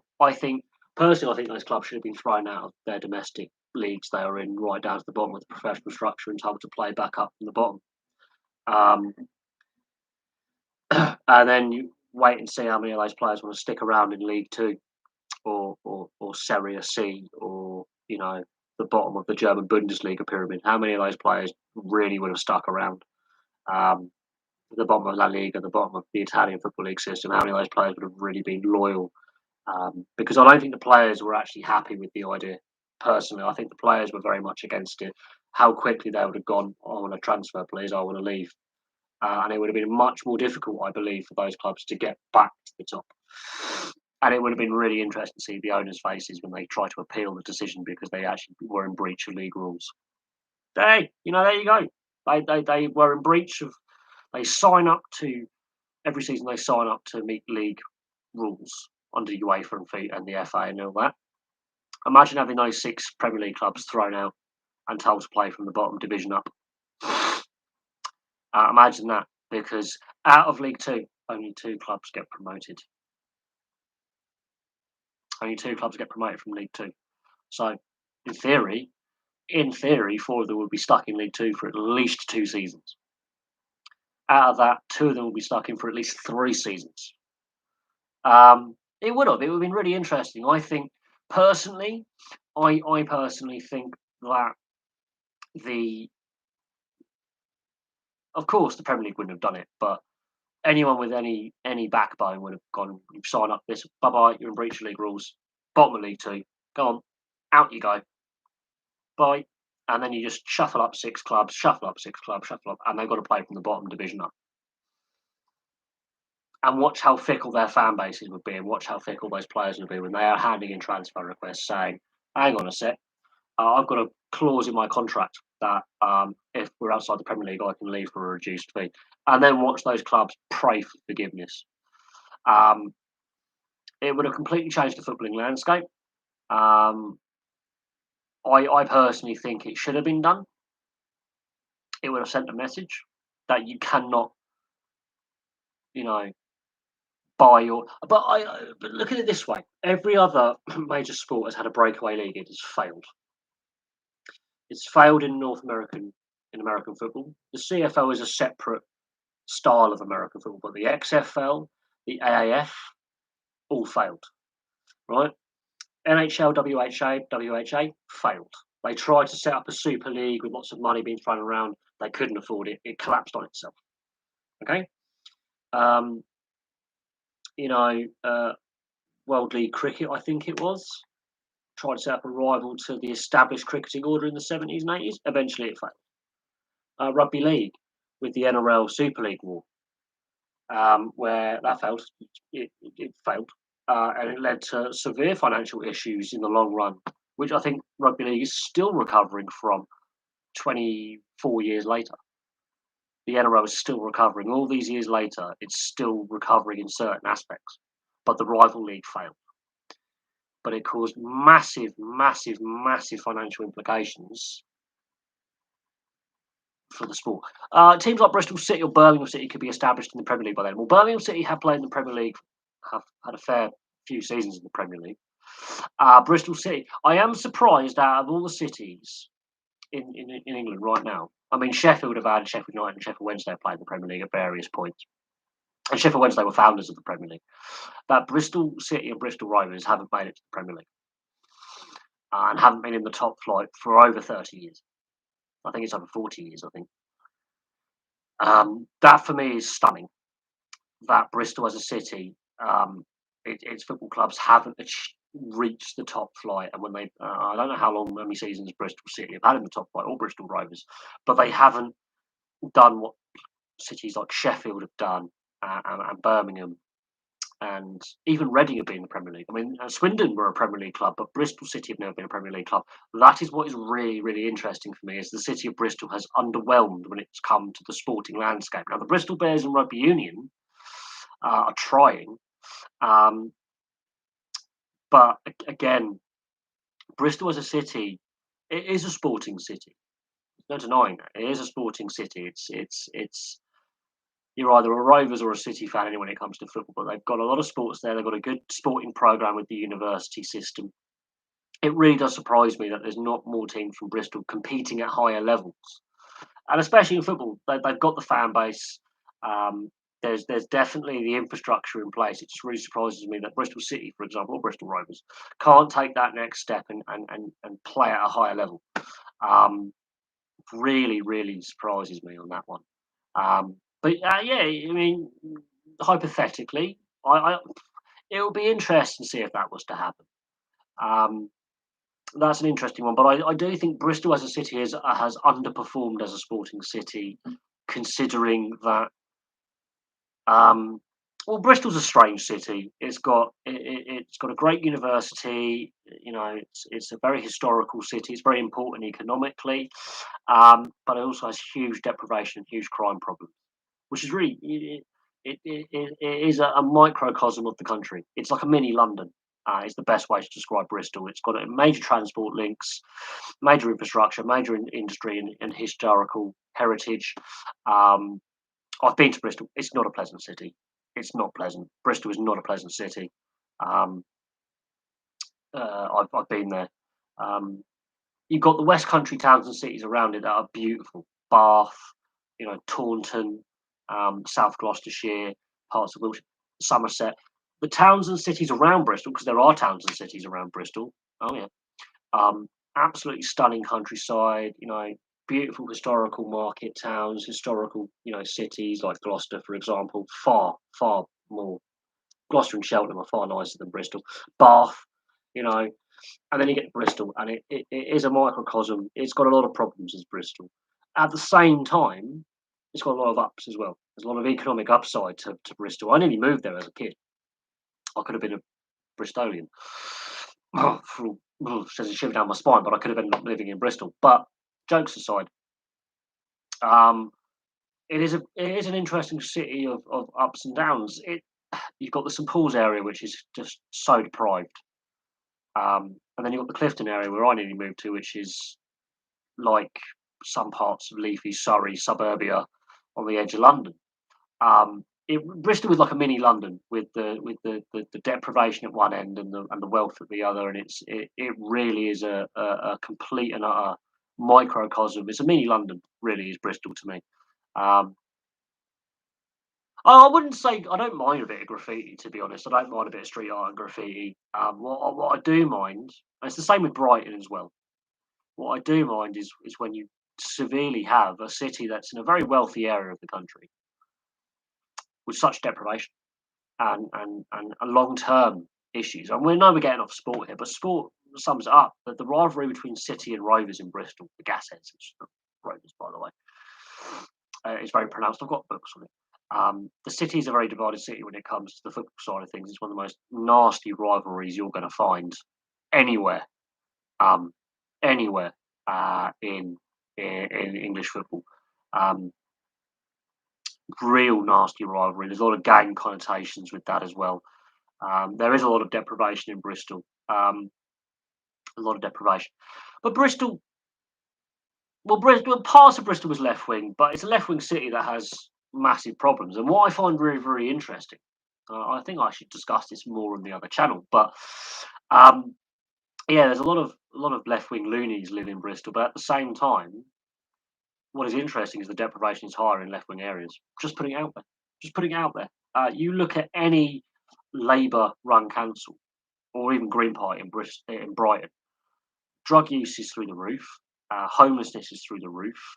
Um, Crime rates are higher. Um,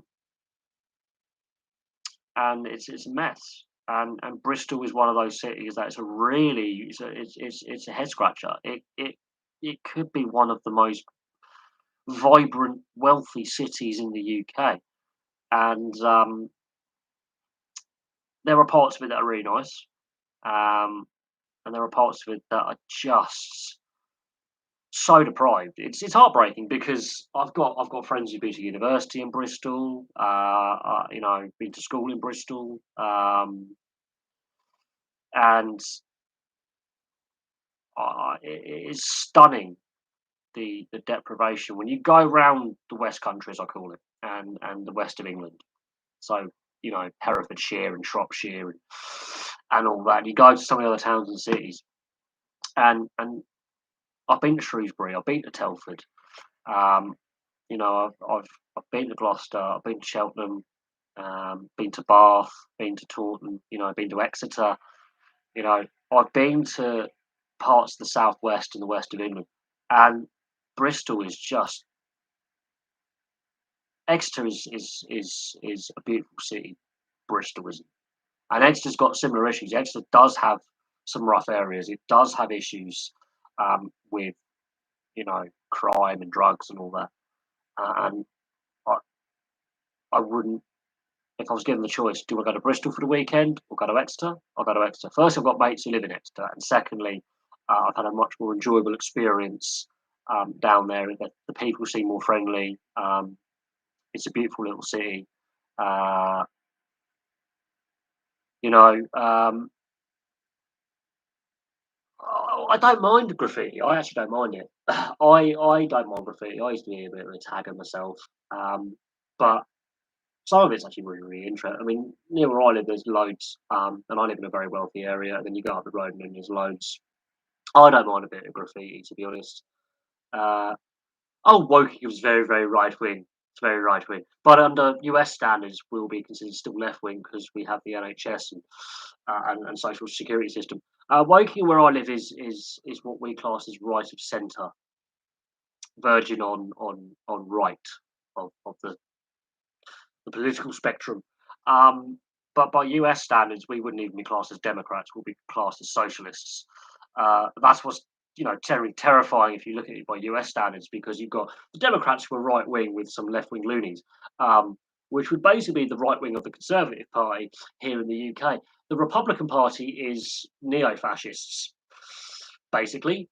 And then on the left wing of the Democrats, you have Bernie Sanders, who would be classed as pretty much a right of centre conservative who would like to remain in the EU. So a more progressive conservative, because That's how European politics works in comparison to US politics, because US politics is right wing or ultra right wing. There is no left wing in US politics because the Democrats still want to have a healthcare system based upon insurance, which is called Medicare, which is still not state funded, it's just state subsidized, where you allow further insurance to reach poorer people. Um, there's still no state healthcare, still not federal healthcare system. So we as a national health service, which is flawed, and if you go to Europe again, taxpayer money goes into the health service and education system. America is completely different. Uh, it's not like a bit of graffiti. It's everywhere for more than a mile as you drive into the city. Do you think you can never have too much? You can never have too much graffiti. It's basically saying you're now in an urban area. Uh, to be honest, I'm not a political person anymore. I don't believe. I think the politicians have failed so many people. But I like a bit of graffiti because it's basically two fingers to the toffee, snobby, look down your nose, upper class, upper middle classes who are very entitled. I like graffiti. It just basically says "f you" to the snobs, basically. But it's Bristol. It's Bristol. Same with Brighton. Brighton is just covered in it. Reading's pretty bad as well. Parts of Bracknell and Wokingham do have a fair bit. Not gonna lie, there's a fair bit. It's not as bad as some areas, but you can see a rise in graffiti. And you've got to remember, there's a difference between just street taggers and then gang-related graffiti. Now, gang-related graffiti, you can tell the difference between gang-related graffiti and just someone tagging their tag name. A gang will have an area code or a name, a particular name that you can only see in a certain area of a city or a town. That would be that gang's. This is our area. This is our patch, and you get to know who the gangs are and who gang graffiti and non-gang graffiti. That's the difference. I think in Bristol it's the left wing that is entitled.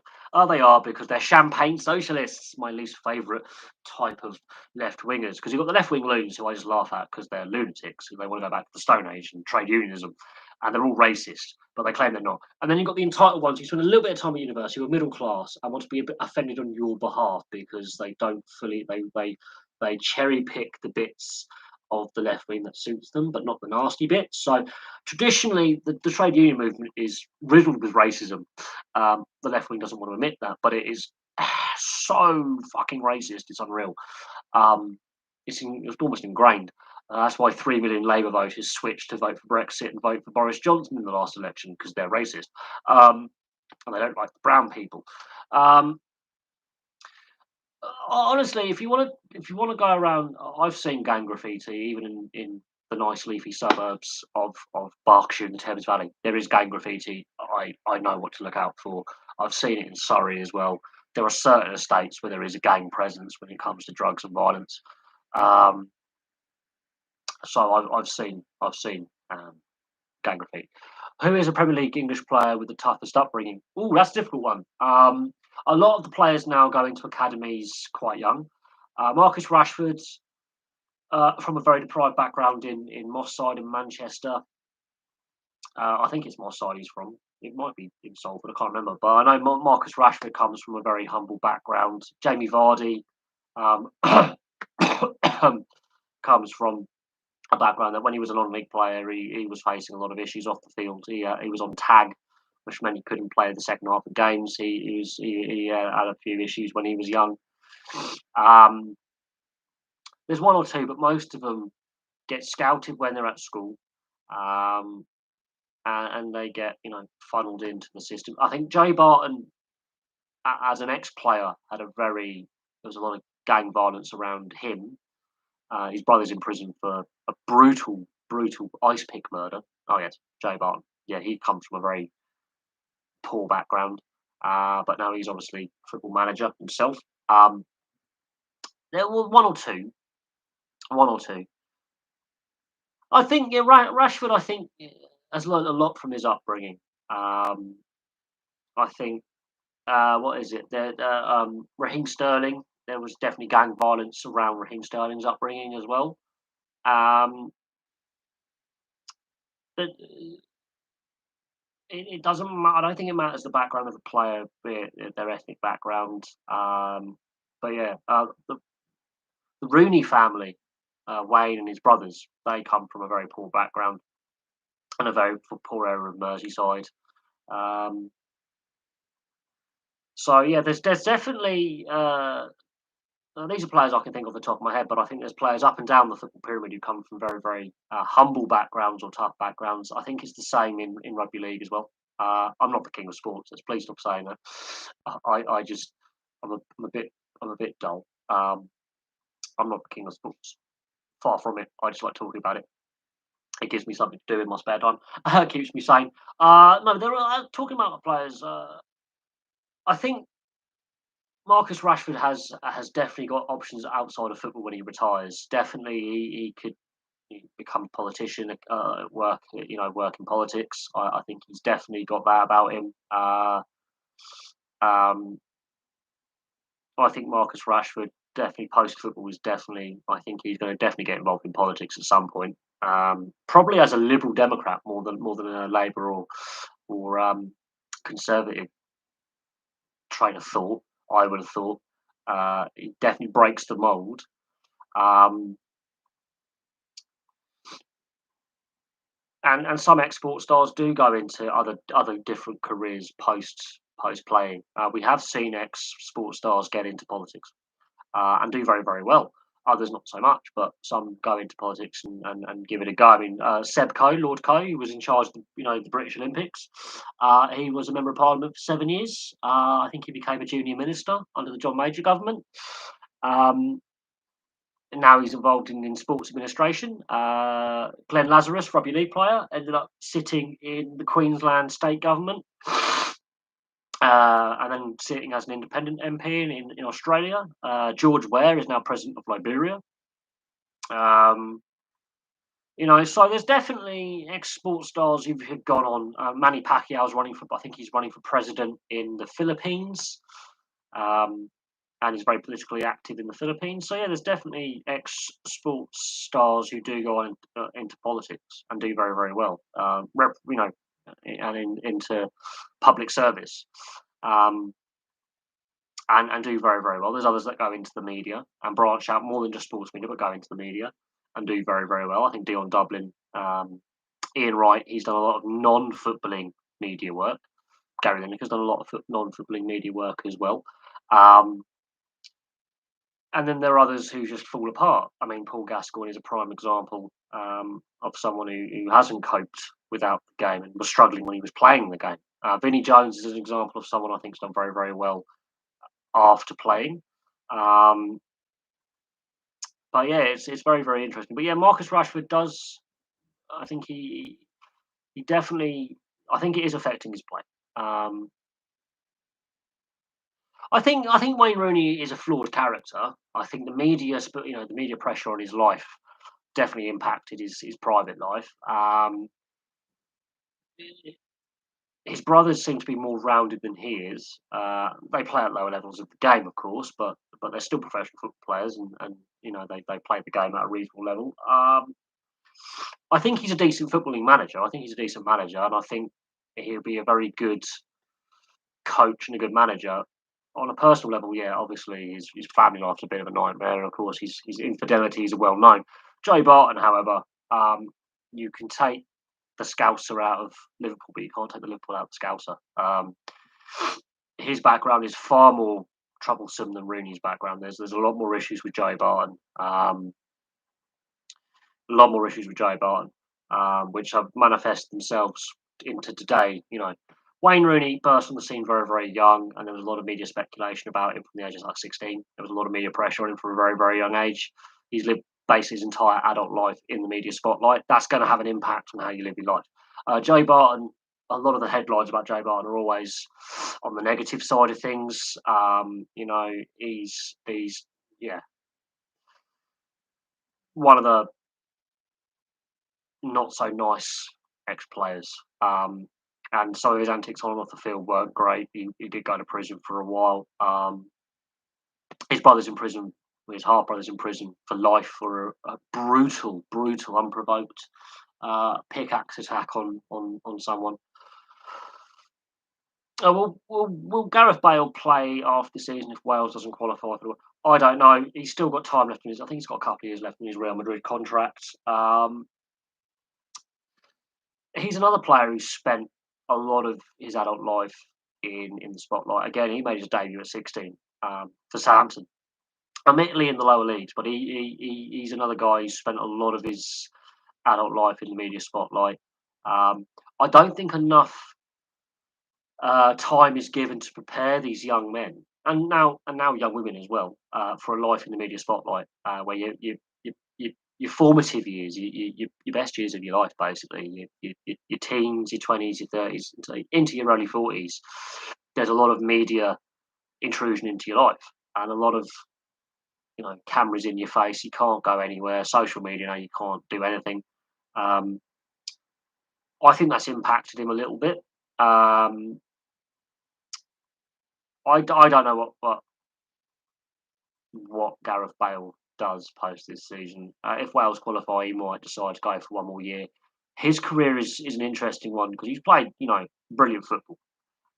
At the same time, he hasn't necessarily fully delivered on all his ability. He could be the best player in the world, and he fluffed it. And it went wrong at Real Madrid. Even with all the trophies they were winning, it went wrong at Real Madrid. Barton definitely could have been a gangster in another life. Yes, he I think football got him away from what his brothers what his brother did and what was happening in the area he was brought up in Liverpool. Absolutely, he could have been dead by now. Quite frankly, had he not had football not been his calling. Absolutely, Joe Barton. Yeah. Um, Same with Raheem Sterling. I think football has definitely, and a lot of people criticise Raheem Sterling for some of his tattoos and all that. I think that's just the media. But yeah, his dad was involved in gangs, and a lot of his family were involved in gangs. Rashford avoided gangs like the plague, but again, very humble background, very limited means, and yeah, I think when he signed his first senior contract, he bought his mum's council house for her. So you could buy your own council house, and then they sold that, and then his mum now has her own house. Still works, but mortgage is paid off. They live quite humbly, actually. Does Rashford? I think he still lives with his mum. I don't think Rashford actually has his own house. I think he still lives with his mum. Um, he's a very grounded individual. I think he knows what it's like not to have anything. Um, and so, yeah, I think people are, saying Marcus Rashford's being used by the media and the left wing. I don't think so. I think he chose to support those vulnerable kids during lockdown. I think he knows what it's like not to go without, to go hungry. Um, yes, no, Joe Barton definitely would have been like a gang member. I have no doubt on that. No doubt in my mind that Joe Barton would have probably ended up in prison for drugs offences and other criminality. I say that with a bit of tongue in cheek because he has actually been in prison.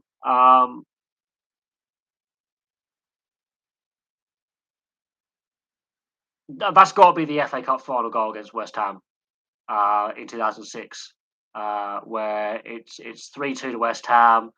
It's the final few minutes of extra time, and it's literally the last kick of the extra time before going to penalties. Um, yeah, there is a big difference between a humble background and a criminal background. If I'm being quite honest, a couple of my neighbours are drug dealers, and I live in a nice bit of leafy suburbia in the posh end of Wakefield. Um, And yes, there are some rather nasty criminals living down the road who live in again, leafy suburbia. There's some very nasty individuals that live around here. Um, but half a mile up the road is one of the most, there's a very deprived estate that's hidden away. You don't know it's there until you actually walk around the corner. Um, and so, yeah, there's a difference between humble background and criminal background. Even if people could have been neighbours growing up. Yeah, there is. Yeah. Rashford's and well, Manchester Liverpool's different, but absolutely. There, there, there is that dividing line between being like, yeah, very, very humble and then, avoiding it, but, just keeping your head down. But it's very, very difficult because especially with deprived backgrounds and we're talking about Bristol, the St Paul's area of Bristol, it's almost impossible to avoid a gang connection through one of your friends at school. It's damn near impossible. it is damn near impossible. Um, really is. There's people I work with who've been to prison, um, and I know people who've been to prison, and I've got I've got mates who are in gangs, and with my background, you would be like, what? Like, yeah, I know people who have been involved in drug dealing, car theft, um, firearms offences, um, all sorts, from flogging stolen goods to fraud. Um, there's organised criminality, and then there's criminality because of opportunism and sheer need. Um, but yeah, the certain areas, certain parts of the country have a big problem with gang crime, and then it becomes organised crime. It evolves. And yeah, Joe Barton was one of those you could see would be a meathead for an organised criminal gang. That's just a nasty enforcer. You could just see Joe Barton being that kind of thug. Um, and I think he would admit that as well. I think he would admit that he was very lucky that football gave him the opportunity to get out of that, but he still has that, you know, kind of gang kind of mentality in his mind, that aggression in his mind from his background. And no, I don't think that. I don't necessarily. I think. Yeah, Rashford from a very young age, Man United spotted him, got him into their academy, and gave him that kind of guidance. And it, it is a story of escape. Um,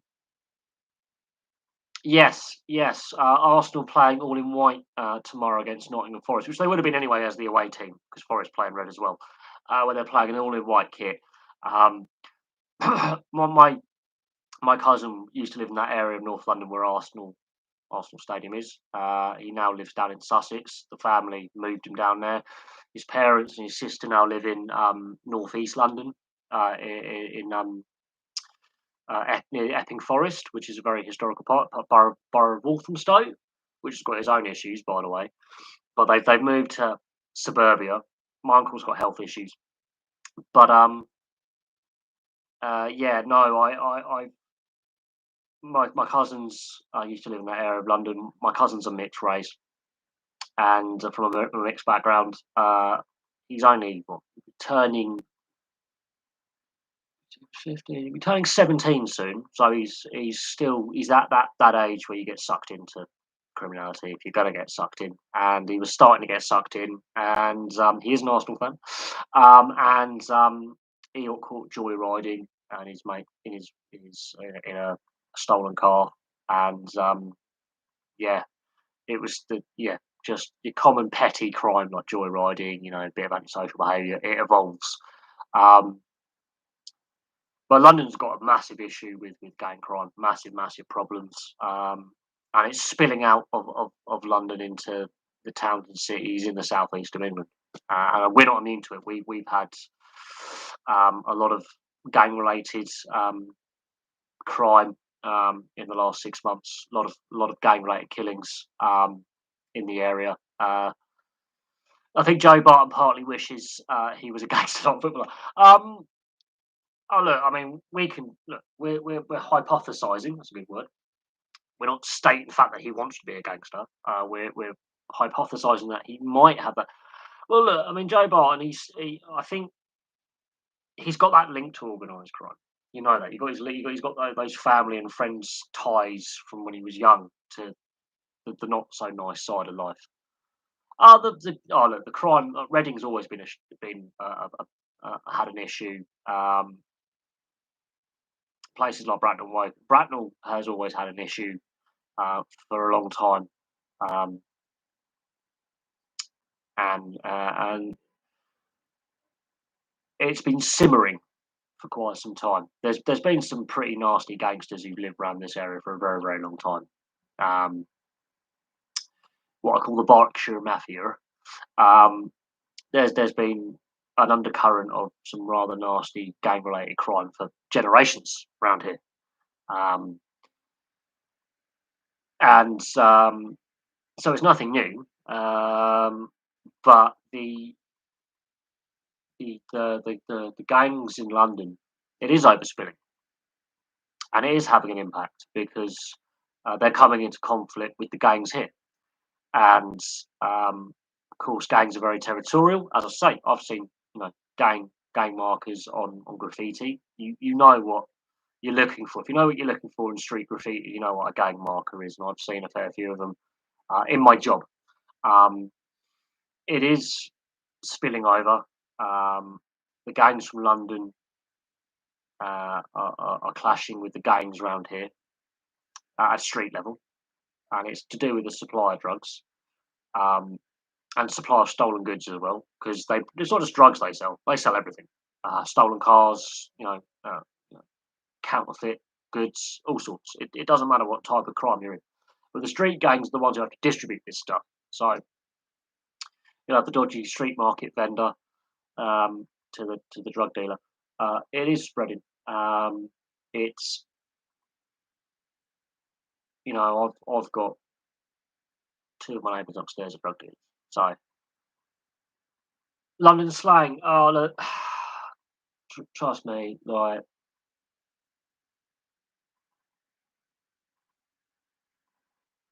we are a nation of thugs. In fact, Western Europe, in fact, Europe in general, is a continent of thugs. Um, let's be honest. When North Americans come over here, they are really shocked by how we're policed, um, and B how violent we fucking are. Like, if organised crime is part of our, you know, there is a fair. It's tasty. Let's just say that it's tasty. Um, uh, and we are a nation of absolute thuggery. Um, we don't hold back. It, we are a nation of just thugs. Uh, what's the fastest growing youth sport in England? Well, before the pandemic, ice hockey was growing very, very, very rapidly. Um, and part of that was to do with Great Britain as a national side reaching the top level of the World Championships and going up, and the growth of the TV deal, the growth of the Elite League, more money in the sport. That was rapidly growing. Um, but yeah, every sport claims to be the fastest growing. But I know ice hockey definitely had more youth teams popping up. They couldn't meet demand, especially in my area. There's several teams that play in my area.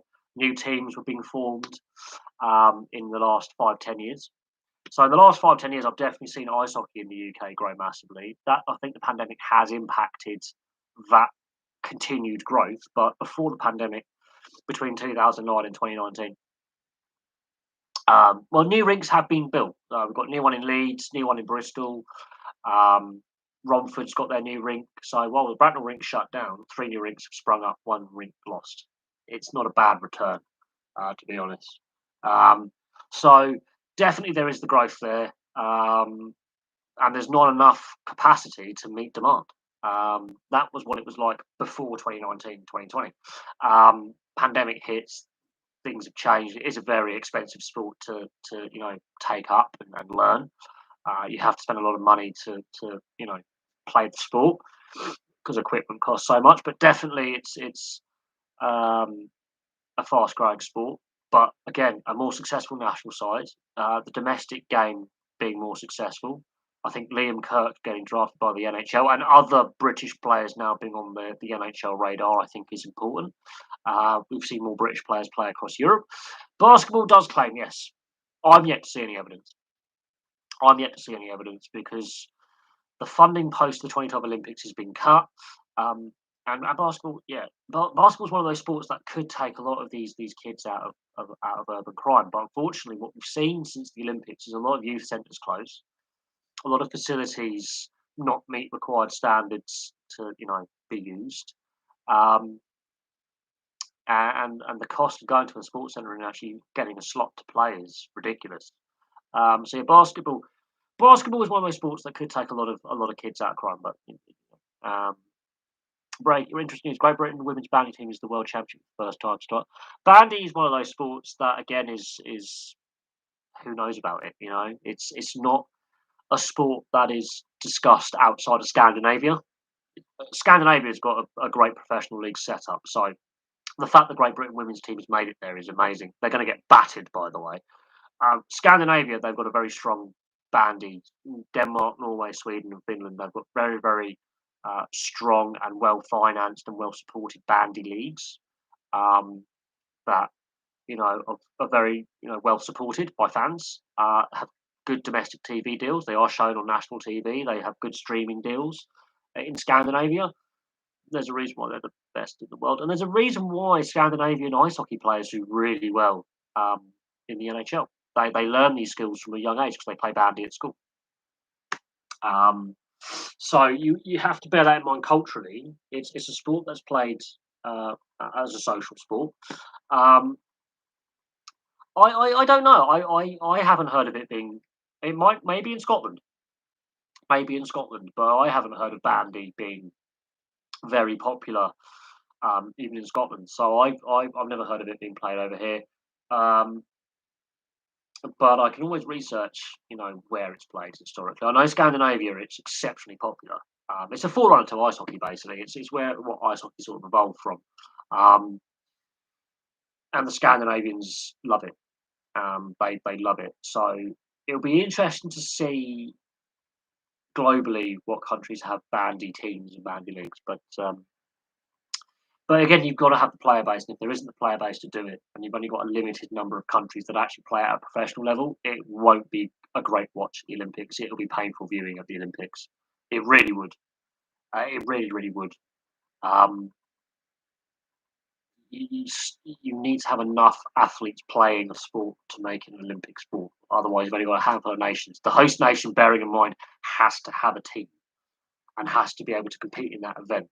And I don't think the Chinese play bandy somehow. And I don't think the Italians in the next Winter Olympics play bandy. So that in itself limits the appeal. Whereas football at the Olympics and rugby, golf, you can get away with those sports at the Summer Olympics. Ice hockey, enough nations play ice hockey for it to be a Winter Olympic sport because enough nations play it globally. Bandy, apart from the Scandinavian nations that play at a really high level, like we're talking really high level, it would have. This is what I mean. This is what I mean. Like the Scandinavian countries and a bit of Russia play it. Um, it's a Scandinavian Viking era sport. It comes from the Viking era. It's it's it it's a sport that people actually play at community level over in Scandinavia. It's not something that I don't think there's enough player base globally for it to be an Olympic sport. There just isn't the player base globally. There isn't the interest globally for it to be an Olympic sport. But if the bandy championships were to like someone was to like pick that up on a satellite broadcaster or on YouTube, you know, and make it popular, suddenly if you get interest, especially from the US and Canada, suddenly you can get that money. It changes the dynamic of what the sport is. But I have never heard of it being played in the UK before. But that's something I can look into, the history of bandy and where it's played. But again, you've mentioned the Scandinavian countries right there. And that in itself tells you all you need to know that it's just not enough countries play it. And that sums up the problem that bandy has in comparison to ice hockey and roller hockey is not enough countries play it. Now, you know, yeah, and if the US has only got one bandy pitch or indoor arena, there you go. There, that just sums up the issue. There's only one facility in the US that you can play it. So unless there's investment globally and investors from these bigger nations have a look at it and go, well, we could sell this, we could develop a league in the US and Canada. It's not going to grow. But it's like the Gaelic Amateur Association sports. Hurling is actually similar to bandy, ironically, in its origins. Hurling and Gaelic football are only played in Ireland. They're not played anywhere else, which is why they've remained amateur. I think they should eventually go professional, but there's political and social reasons why the Gaelic Amateur Association sports, guess what, have amateur in the name, and they're still amateur. But they're only the AFL Aussie rules are only played in Australia. There are certain sports that are only played in one country or in a regional location. Pelota, for example, was mostly played in the Basque Country, um, which is similar to highlight, which is played in the Hispanic communities in Miami and stuff like that. There are certain sports that are only played in one nation or one location, very regional, not on a player base. Um,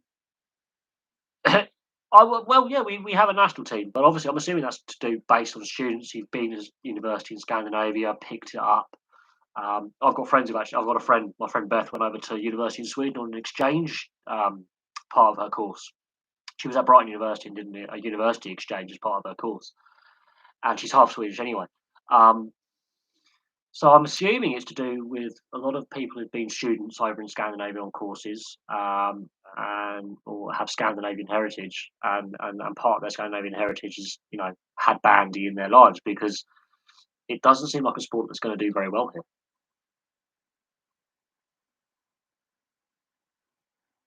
Gordon Ramsay played two reserve team games for Rangers before having I think a serious knee injury. Um, it would have been interesting to see if he had stayed fit, would he have had a footballing career? I think he would have. Um, um, but yeah, his career stopped in its tracks by injury. It happens to a lot of players don't make it out of the reserves or out of the youth levels who just get put on the scrap heap. He is a big celebrity over here in the UK. He's massive over here.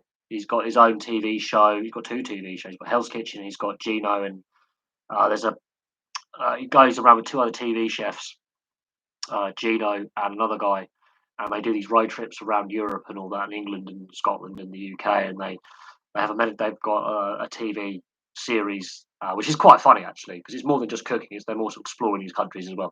Um, massive TV celebrity over here.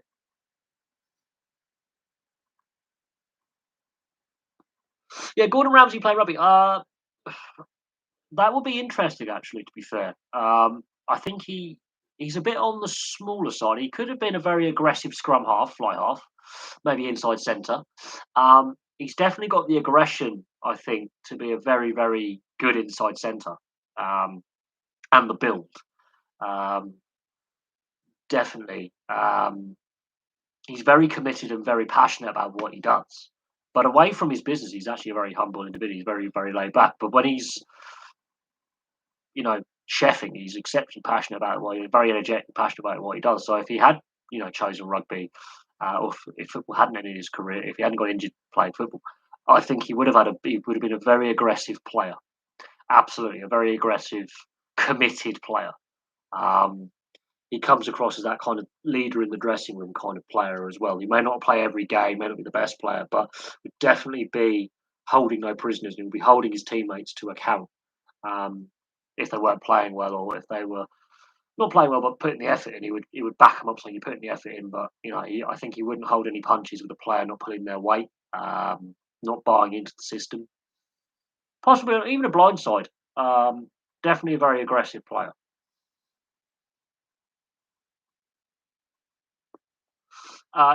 Rugby league, I think he would have been a very aggressive player as well. Could have played in the centres, I think.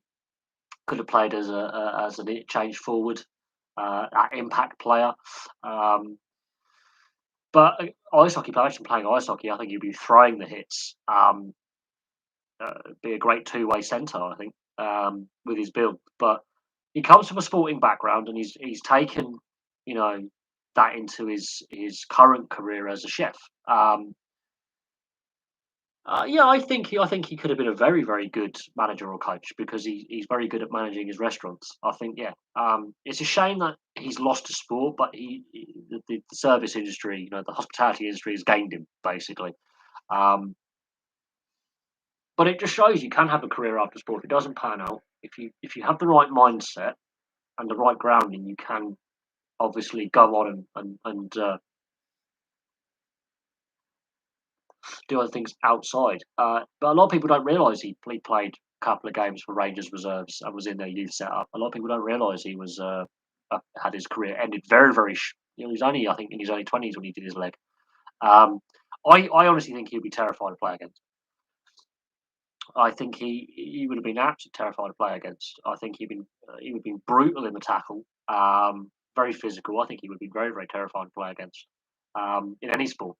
I could see him playing ice hockey or rugby league as a not a big physical presence, but an aggressive physical presence who wouldn't back down from a bigger player or a physical confrontation. And you need that in your side. And that's something I noticed last night in the Swindon Man City game. There was no player who was overly aggressive in the game. It was very, very. It was played almost like a gentleman's agreement. It was played without any aggression. There was not really many bad tackles in there. Um, you need that in a winning team. You need that aggressive terrier kind of player who just doesn't back down, who drives the standards and drives the energy levels. And that's where I think Man City are lacking a little bit. They're lacking that little bit of gnarliness, which I think is a weakness. They don't have that dirty player. I wouldn't say dirty player, but aggressive player. I think he could have been suited playing rugby, ice hockey, rugby league, football. It doesn't matter what sport you put him in. He's going to be that aggressive player who doesn't back down from the conflict. Um, and he's there in your face. You want that in your face kind of. He's going to be barking at his teammates. He's going to be winding up the opposition, getting under their skin, getting physical. And last night's game between Swindon and Man City, you didn't have that. You didn't have that player getting up in the face of the opposition. Um, the lower league side just played too nice. Swindon don't have that nasty streak in them, which I think Chesterfield are going to give Chelsea a right kicking today. In the sense they're going to be physical, they're going to be in their face, they're going to be throwing in the challenges. They're not going to back down. Um, and Chelsea always have had that little bit of spite in their play, which is what I think sets Chelsea apart from Man City. Is they've had a very successful period constantly since Abramovich has been there. They've always had that player who's had that gnarliness, that spiteful kind of aggression in their play. Um, Man City lack that. Man City are too nice. They've lost that Balotelli, Joe Barton kind of player who just gets in your face and pisses you off. Um, Chelsea have always had that one or two players in their side who will just put the tackles in, get gnarly, get in your face. Going back to Dennis Wise era, Michael Ballack had that. Uh, Costa's had that. They've always had one or two players in their side who will just rough you up. Where Frank Leboeuf, he would throw in the challenges in the 90s. They always had that nasty kind of streak in them where they were willing to get dirty. Whereas Man City, they're just too nice. They're too nice now. They're a team that doesn't have that spite in them. Where if they roll, it's like Swindon were trying to basically be a mini Man City. They were trying to play nice football without the aggression behind it. You've got to have that dirty player, basically. I know it's horrible to say, you've got to have that dirty player in your side. The best teams consistently have always had that player who's going to put a dirty tackle and rough up the opposition and be a bit nasty. You might have a red card in there, but a solid team always has one or two individuals who are going to roll their sleeves up, get dirty, you know, energy guys who, throw in the challenges. Every team should have one or two of these aggressive players who just get stuck in. Roy Keane. Roy Keane, Vieira had it in him. Keown, Adams, and Winterburn. Steve Bold of the 90s and 80s. That Arsenal side in the 90s, when Wenger took over, had some really nasty characters in it who would leave their mark on you and would definitely get physical. And they won a lot of trophies. Remember that. Remember that. Just remember that they had those players who could rough you up. Man United had more than just Roy Keane. Eric Cantona could do it. Paul Ince could do it. Mark Hughes could do it. They had some characters. Blackburn teams of old had some. I mean, Gareth Batty fighting Graham was like they would fight each other, let alone the opposition. You always had some really gnarly players in your team, and you were generally successful because you had those players who would take the fight to the opposition and wouldn't mind, and your coach wouldn't mind them getting sent off because it galvanises the rest of the team to go, okay, this guy's willing to fight for us, we'll fight for him. And it's the crazy gang of '88. The Wimbledon team of '88 from the '80s and the '90s was dirty as hell. They would fly into challenges, and they were horrible to play against. They made you uncomfortable. It wasn't nice to play against them. It was part of their DNA was just to be rough and tumble and not pleasant to play against, unsettle the skilled players. Um, and I think modern football lacks that a little bit. I think the last 10 years we've lost some of the Gattusos and the the the, the, the Vinnie Jones, the Roy Keane types, the Marco Materazzis, the Dutch team from 2010. No, I do. I think the game is so soft now, where players dive all the time. I I do miss the days of. I think if Neymar was playing 20 years ago, his career's already over. Someone's already shattered his leg. I mean, Colombia tried in 2014 breaking his back, but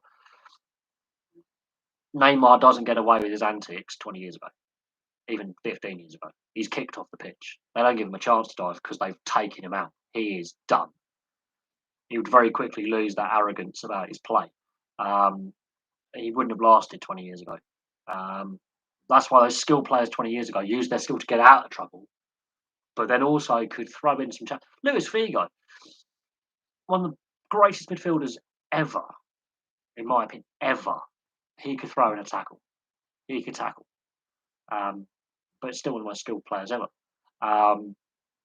We've lost the Mascaranos. We've lost the Leonardo getting sent off in '94. The Brazil sides, for all their beautiful skill, always had dirty players. We've lost that. I do miss it a little bit. I miss those gnarly challenges. I miss those players who just, the Thomas Repkas and the Frank Leboeufs and the Dennis Wises. Yeah, I would say so. I would say it's lost the aggression side of it. I think it's been. I think the Millwall Crystal Palace game will be nasty today, and I'm looking forward to it. I don't think it's going to be the most skillful game we ever see. I think there's going to be some really vicious tackles going in. I think the atmosphere is going to be brutal, being played at the Den. Even if it was being played at Selhurst Park, that Millwall Palace game is going to be a toxic encounter of the best kind. I'm looking forward to the Millwall Palace game. I wouldn't be surprised if there's some crowd disorder as well. There always is with Millwall. I'm looking forward to it because I do think there's going to be some challenges going in. I think the atmosphere is going to be electric. I think it's not going to be the prettiest game to watch. I think it's going to be a very intense game to watch. I'm looking forward to it. It's not going to be the beautiful game. It's going to be for the purist. It's not going to be for the ticky tacky or let's look at the nice sexy passing plays. It is going to be a brutal game. I think Palace Millwall is a brutal matchup. Palace, Patrick Vieira is their coach. He's going to expect them to be stuck in. He's going to expect his team to play like he played, with skill but aggression. And there's going to be some tasty challenges. I wouldn't be surprised if players get sent off. I wouldn't be surprised if there is crowd disorder. I'm looking forward to it. I'm salivating. It kicks off in just over an hour's time. I am really looking forward to it. I bet you there's going to be. I'm going to keep count of the yellow cards. I reckon there's going to be some send-offs. The atmosphere is going to be bouncing. It's going to be a packed stadium, I have no doubt. The atmosphere is going to be electric at the Den. It's not going to be a quiet ground. It may not be the best game to watch. It may not be the most skillful. Look at them passing and moving. It is going to be brutal. It's going to be 100 miles an hour. No quarter given at all. There will be no quarter given. Patrick Vieira is going to expect his players to be up for the fight like he was up for the fight 25 years ago, 20 odd years ago. And the funny thing is, Roy Keane and Vieira actually get on.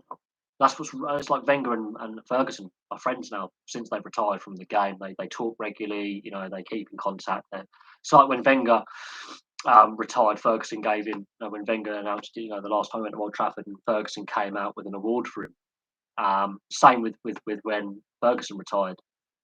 post-retirement when Arsenal first went back to Old Trafford.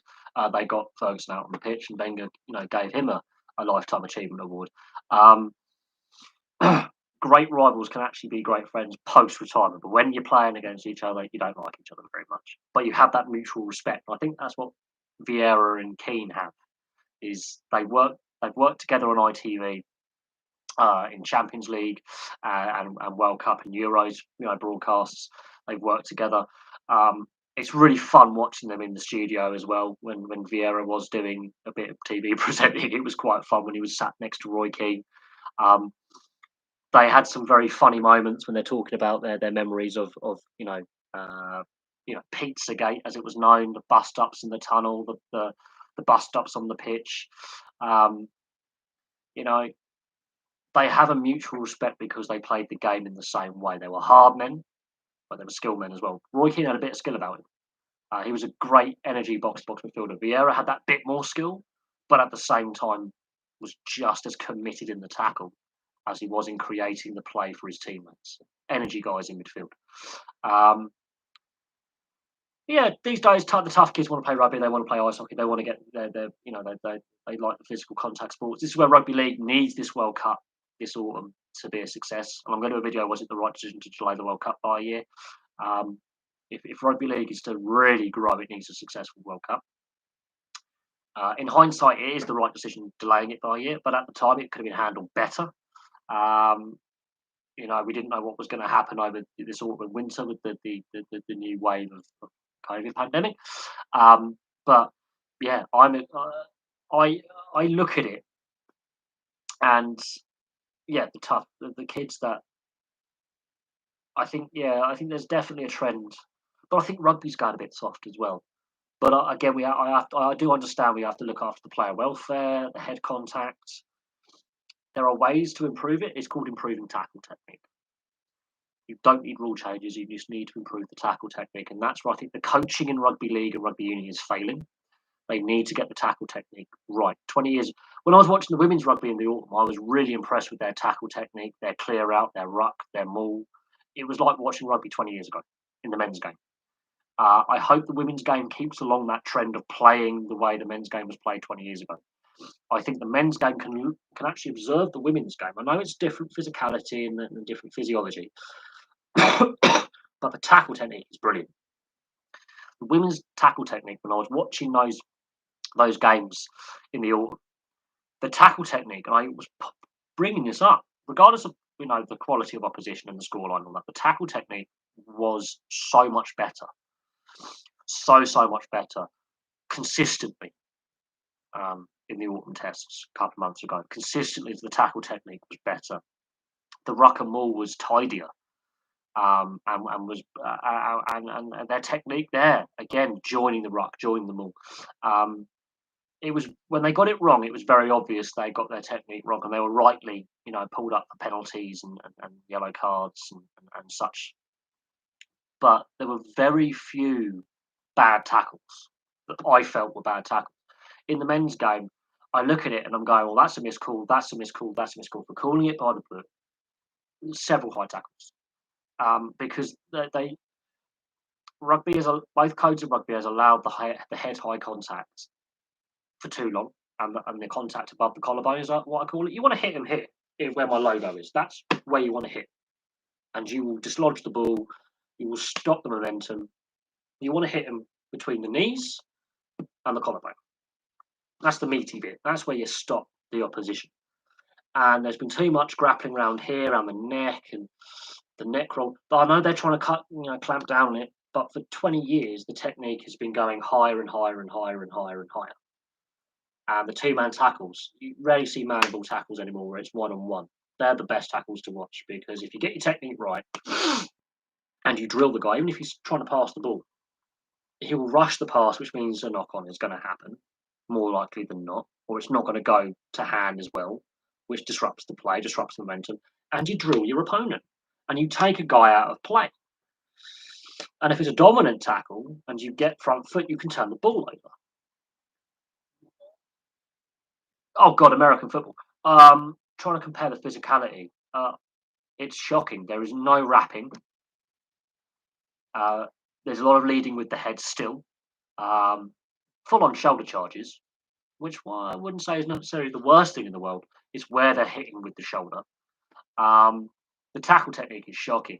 And even with all the pads and helmets, the concussion rate is just shocking. And when they go, oh, it's less brutal, rugby league or rugby union is less brutal than American football. Yeah, we don't have helmets. We don't have body armor that's like a medieval knight going into combat.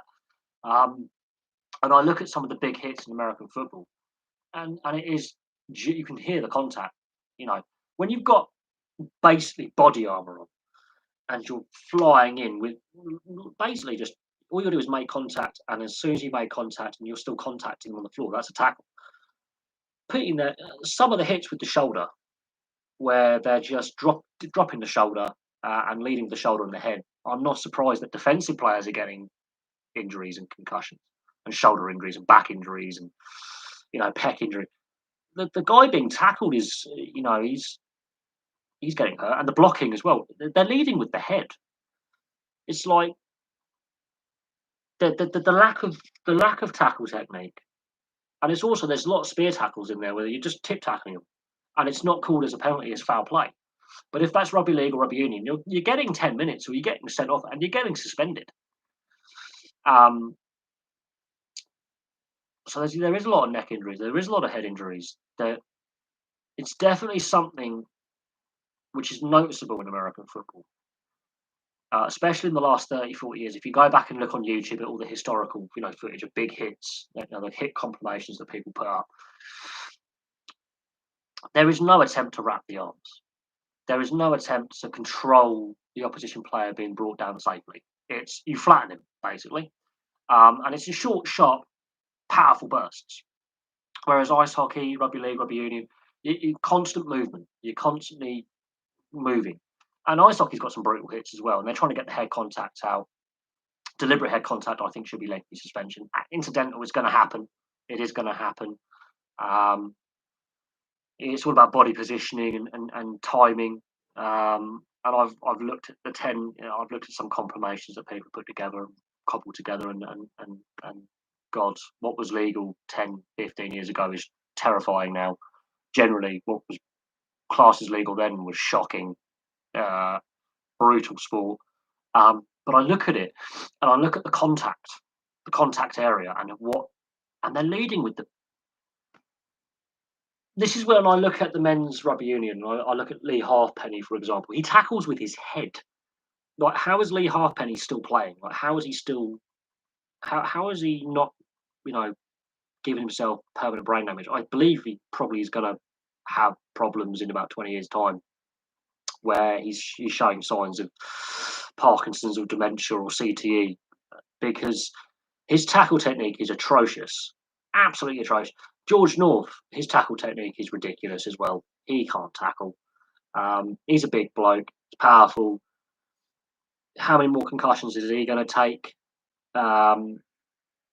Some players seem to have really shocking. Same in rugby league. I watch the same players get concussed every time. Again, really poor tackle technique. Especially if you've got a 2 or 3 man tackle. Head in the wrong position. Leading with the wrong shoulder. You're just asking for a bad neck or shoulder or head injury. You're just asking for it. It's more than just concussion. It's also the neck. It's the shoulder. It's your upper back. It's the pec muscle. I've seen some. I would say that's down to how they've been coached over a long period of time as well. I think they need to encourage better coaching technique when it comes to the tackle area. For me, I do think bad tackle technique comes from coaching. Through the grades, through the age levels, is something I've noticed. If you tackle right, you can take down a bigger man. If you tackle correctly, a player getting penalised for endangering themselves. Well, that's an interesting take. That's an interesting one. Something that I think both codes of rugby, for example, needs to put on the table is definitely figuring out a way to improve tackle technique. Because in my opinion, the last 15, 20 years, that's gone out the window in both codes. And I'm passionate. You'll see, like when I'm watching the Six Nations, I do many match reviews. When I'm watching the NRL, I made the occasional match review, like depending on, because obviously in Australia, rugby league internationals. When I'm doing my match reviews, I will, yeah. If you look back at the women's rugby internationals this autumn that I watched and my match reviews, I do actually mention the tackle technique. I mention how good it is in comparison to when I'm watching the men's, and it's absolutely shocking. It's absolutely shocking that the poor tackle technique. How Lee Halfpenny is still playing rugby is beyond me. And I'm being deadly honest. I mean, how George North and Liam Williams, that Welsh back three, for example, how any of them are still playing, because I've seen them knock themselves out by leading with the wrong shoulder, and Lee Halfpenny leads with his head. That for me partly is to do with coaching from the lower age grades to when they get to the senior level. But also the bad habits aren't being coached out.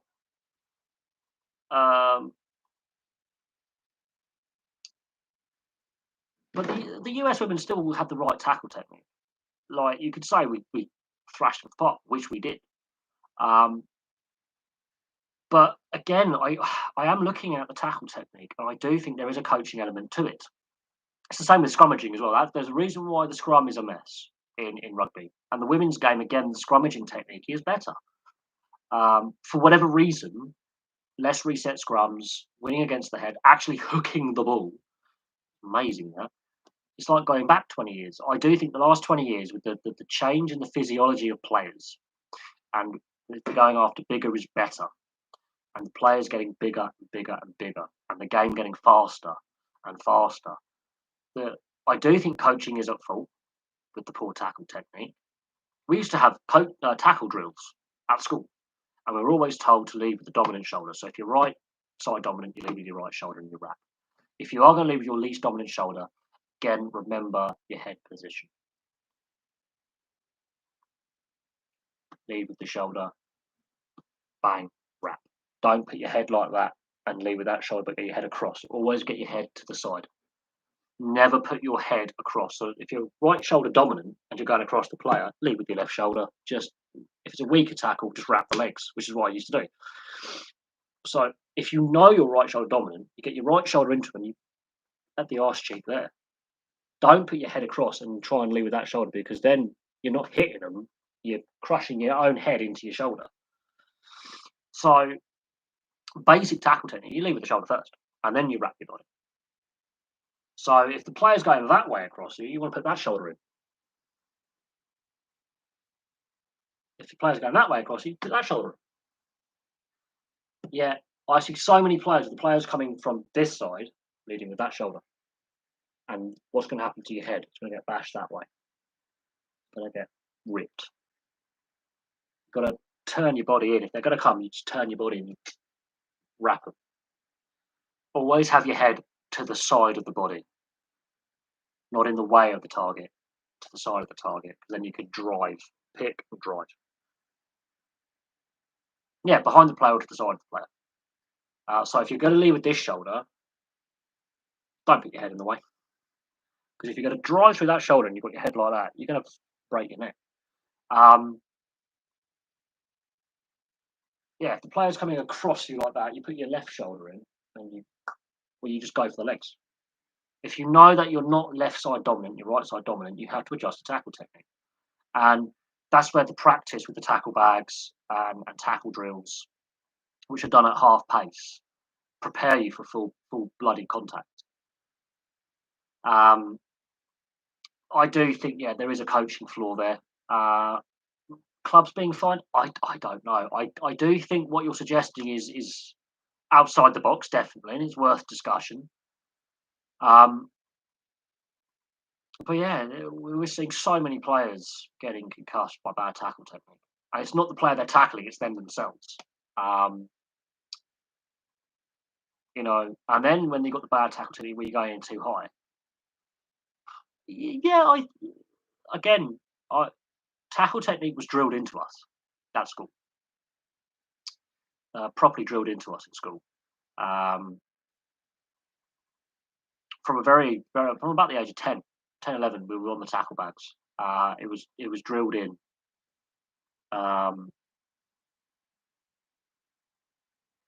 Very early on. Rucking and mauling technique as well. Even if you were a back, an outside back, you would find yourself in that situation where you've got to protect the ball, clear out the ball, or try and win the ball. And how you go in for the drive and how you wrap your arms. It was drilled into us, bang, every training session on a Tuesday and a Thursday, I remember, because Wednesdays we would play a game and Saturdays we would play a game. So Tuesdays and Thursdays, tackle bags, tackle pads, practicing, placing the ball safely when you're tackled, hit the deck, get into the right position, present the ball, rucking over the ball, counter rucking as well, scrummaging. We'd have the scrum machine where you would set up your front rows, second rows, your binding, and then you get your flankers in number 8 and you practice your binding and shunting back the scrum machine. Even at under 13s, we were shunting it back with a good, properly practiced scrum where you get in the front 5 and just doing it with the front 5, and then you would practice with the 2 flankers in the number 8. But they always practice with the front 5 to make sure that they got their bind correct. I tried hooker for a couple of training sessions, and the pressure on my neck and back, I just went, I can't do this. I'm not the right build. I can't do this. It's not comfortable. But yeah, no, I did do some scrummaging practice in the front row. It was horrible. Didn't like it. I was in the second row for a little bit, and that was just because I was tall for my age group at the time, and it balanced out the other second row that we had just for the height. So it balanced the scrum. And then I did a little bit of number 8. And then I ended up on the wing, which is where I end up settling for the rest of my playing days. But yeah, we practiced with the front 5, I remember. And once the front 5 got settled and we got settled with our binds, and we got settled with a solid front 5, and we were settled with our binds and driving, then we attached the flankers in number 8, and then we played our first game. And then 3 days later we played our second game. And I tell you now, we very few high tackles. Most of the penalties were for holding on the grounds, not releasing, occasionally offside. But generally speaking, there was a very good. Yeah, under 10s now is only 3. We had full 8-man scrums from the age of 11 to upwards. You weren't allowed to lift in the line out until you were under 16s.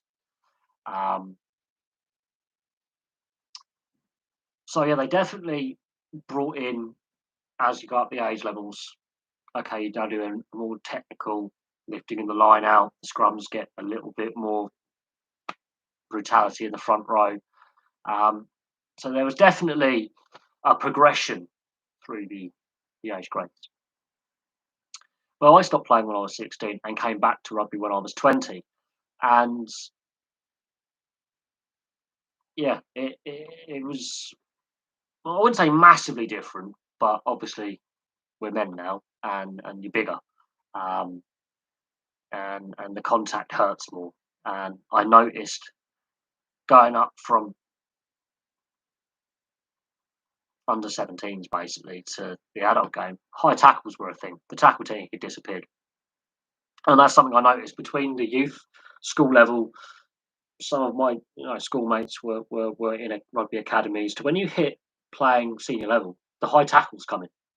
And there's obviously something that happens between like the ages of 16, 17 and senior level where tackle technique goes out the window completely. And I think that is to do with coaching, because you are coached so religiously and rigorously in good tackle technique, good scrum technique, good ruck, good maul, your binding, you know, presenting the ball in a ruck and a maul, how to do it correctly, how to clear out correctly, how to compete at the breakdown correctly.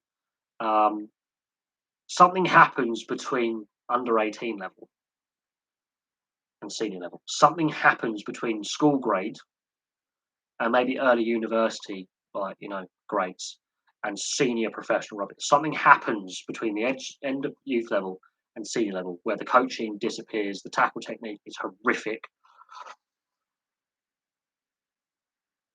But yeah, no, I wouldn't say rugby is difficult when you leave school. I think if you are committed, you can play at backup squads like the thirds and fourth 15s, like I did, where you've got players who are recovering from injury or being put down for a conditioning stint in the reserves. And you're the depth guys, so you will get called up if you're talented enough. And we did have some university students who were like 18, 19, 20 years old, who were younger than me, who were in our thirds, fourth squad. And we had also senior players who were like, the ex-pros, still want to play rugby in their 40s. So we had a good mix. We had a good mix, experienced and new and inexperienced players. But what I found interesting was the tackle technique was so bad in comparison to when I was playing at school. It was really poor. And we had ex-internationals in our side. We had an ex-Tongan international who was outside centre. We had some guys who played in the Army-Navy match at Twickenham in our squad, Army guys. And what I noticed with, the technique of tackling was shocking from both my team and the opposition teams that we played against. Like, I wouldn't say 18 is really tough. I mean, it's all about, you know, are you, you know, that transition period, the training. As long as you're training with the same guys, you know what the physicality is about. Um, Managing your game minutes as well. I wouldn't rush an 18, 19-year-old straight off the bat because they're going to get destroyed unless they are a specimen who's had a massive growth spurt. Um, I wouldn't rush an 18, 19, 20-year-old straight in to first 15 starting minutes. I would play them off the bench, break them in slowly. Um, keep them training around the main squad, but break them inside. There are ways to mitigate, but the tackle technique when you go from school and university level and you hit that professional or senior level, for some reason something happens between the ages of 16, 17, 18 and early 20s when you're in the senior squad. It goes wrong because everything you're taught up to that point is safe tackle technique, strong but fair one man and ball tackles because you are told to hit man and ball.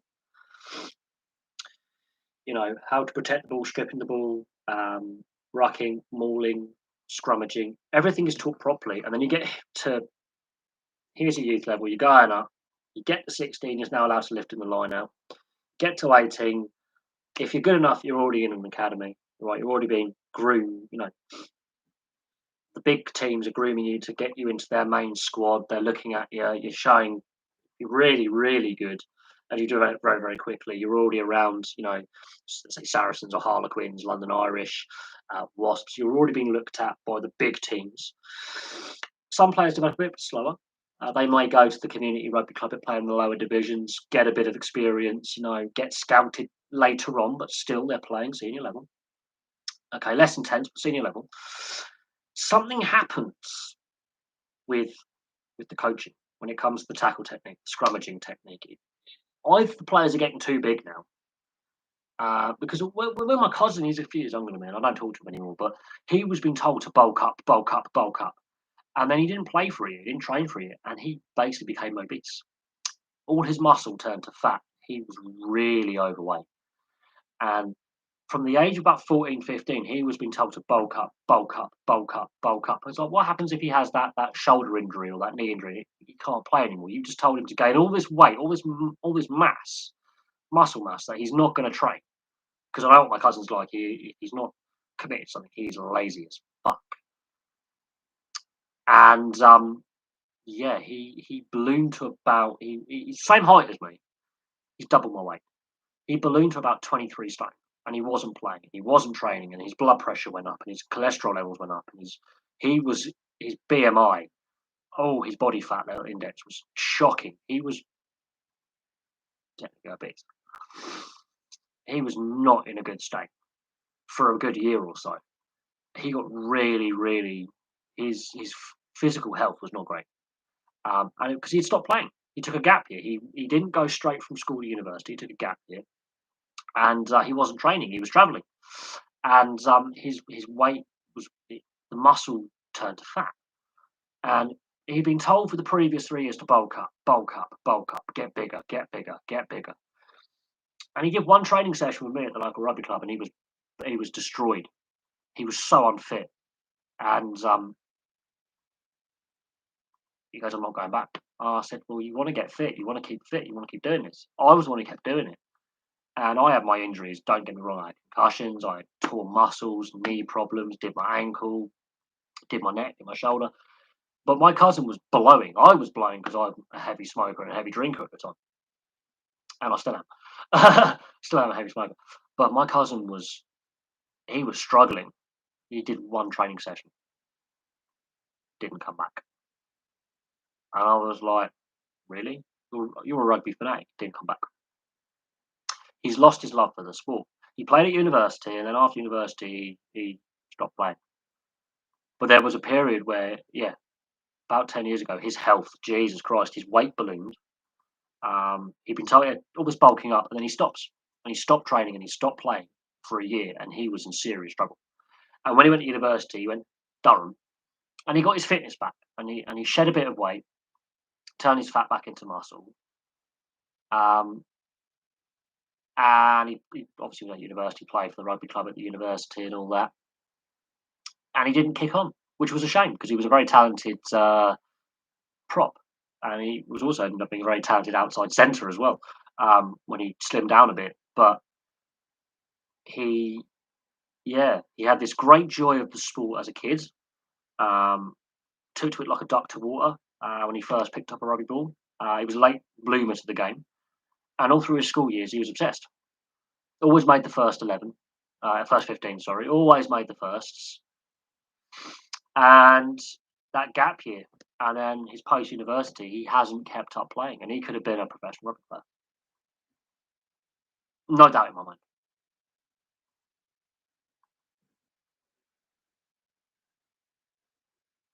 Could have been a professional. Anyway, I'm going to prep myself for the football, which kicks off in half hour's time. Thank you very much for all your questions. Really appreciate it. And I'll have some more videos for you very, very, very soon.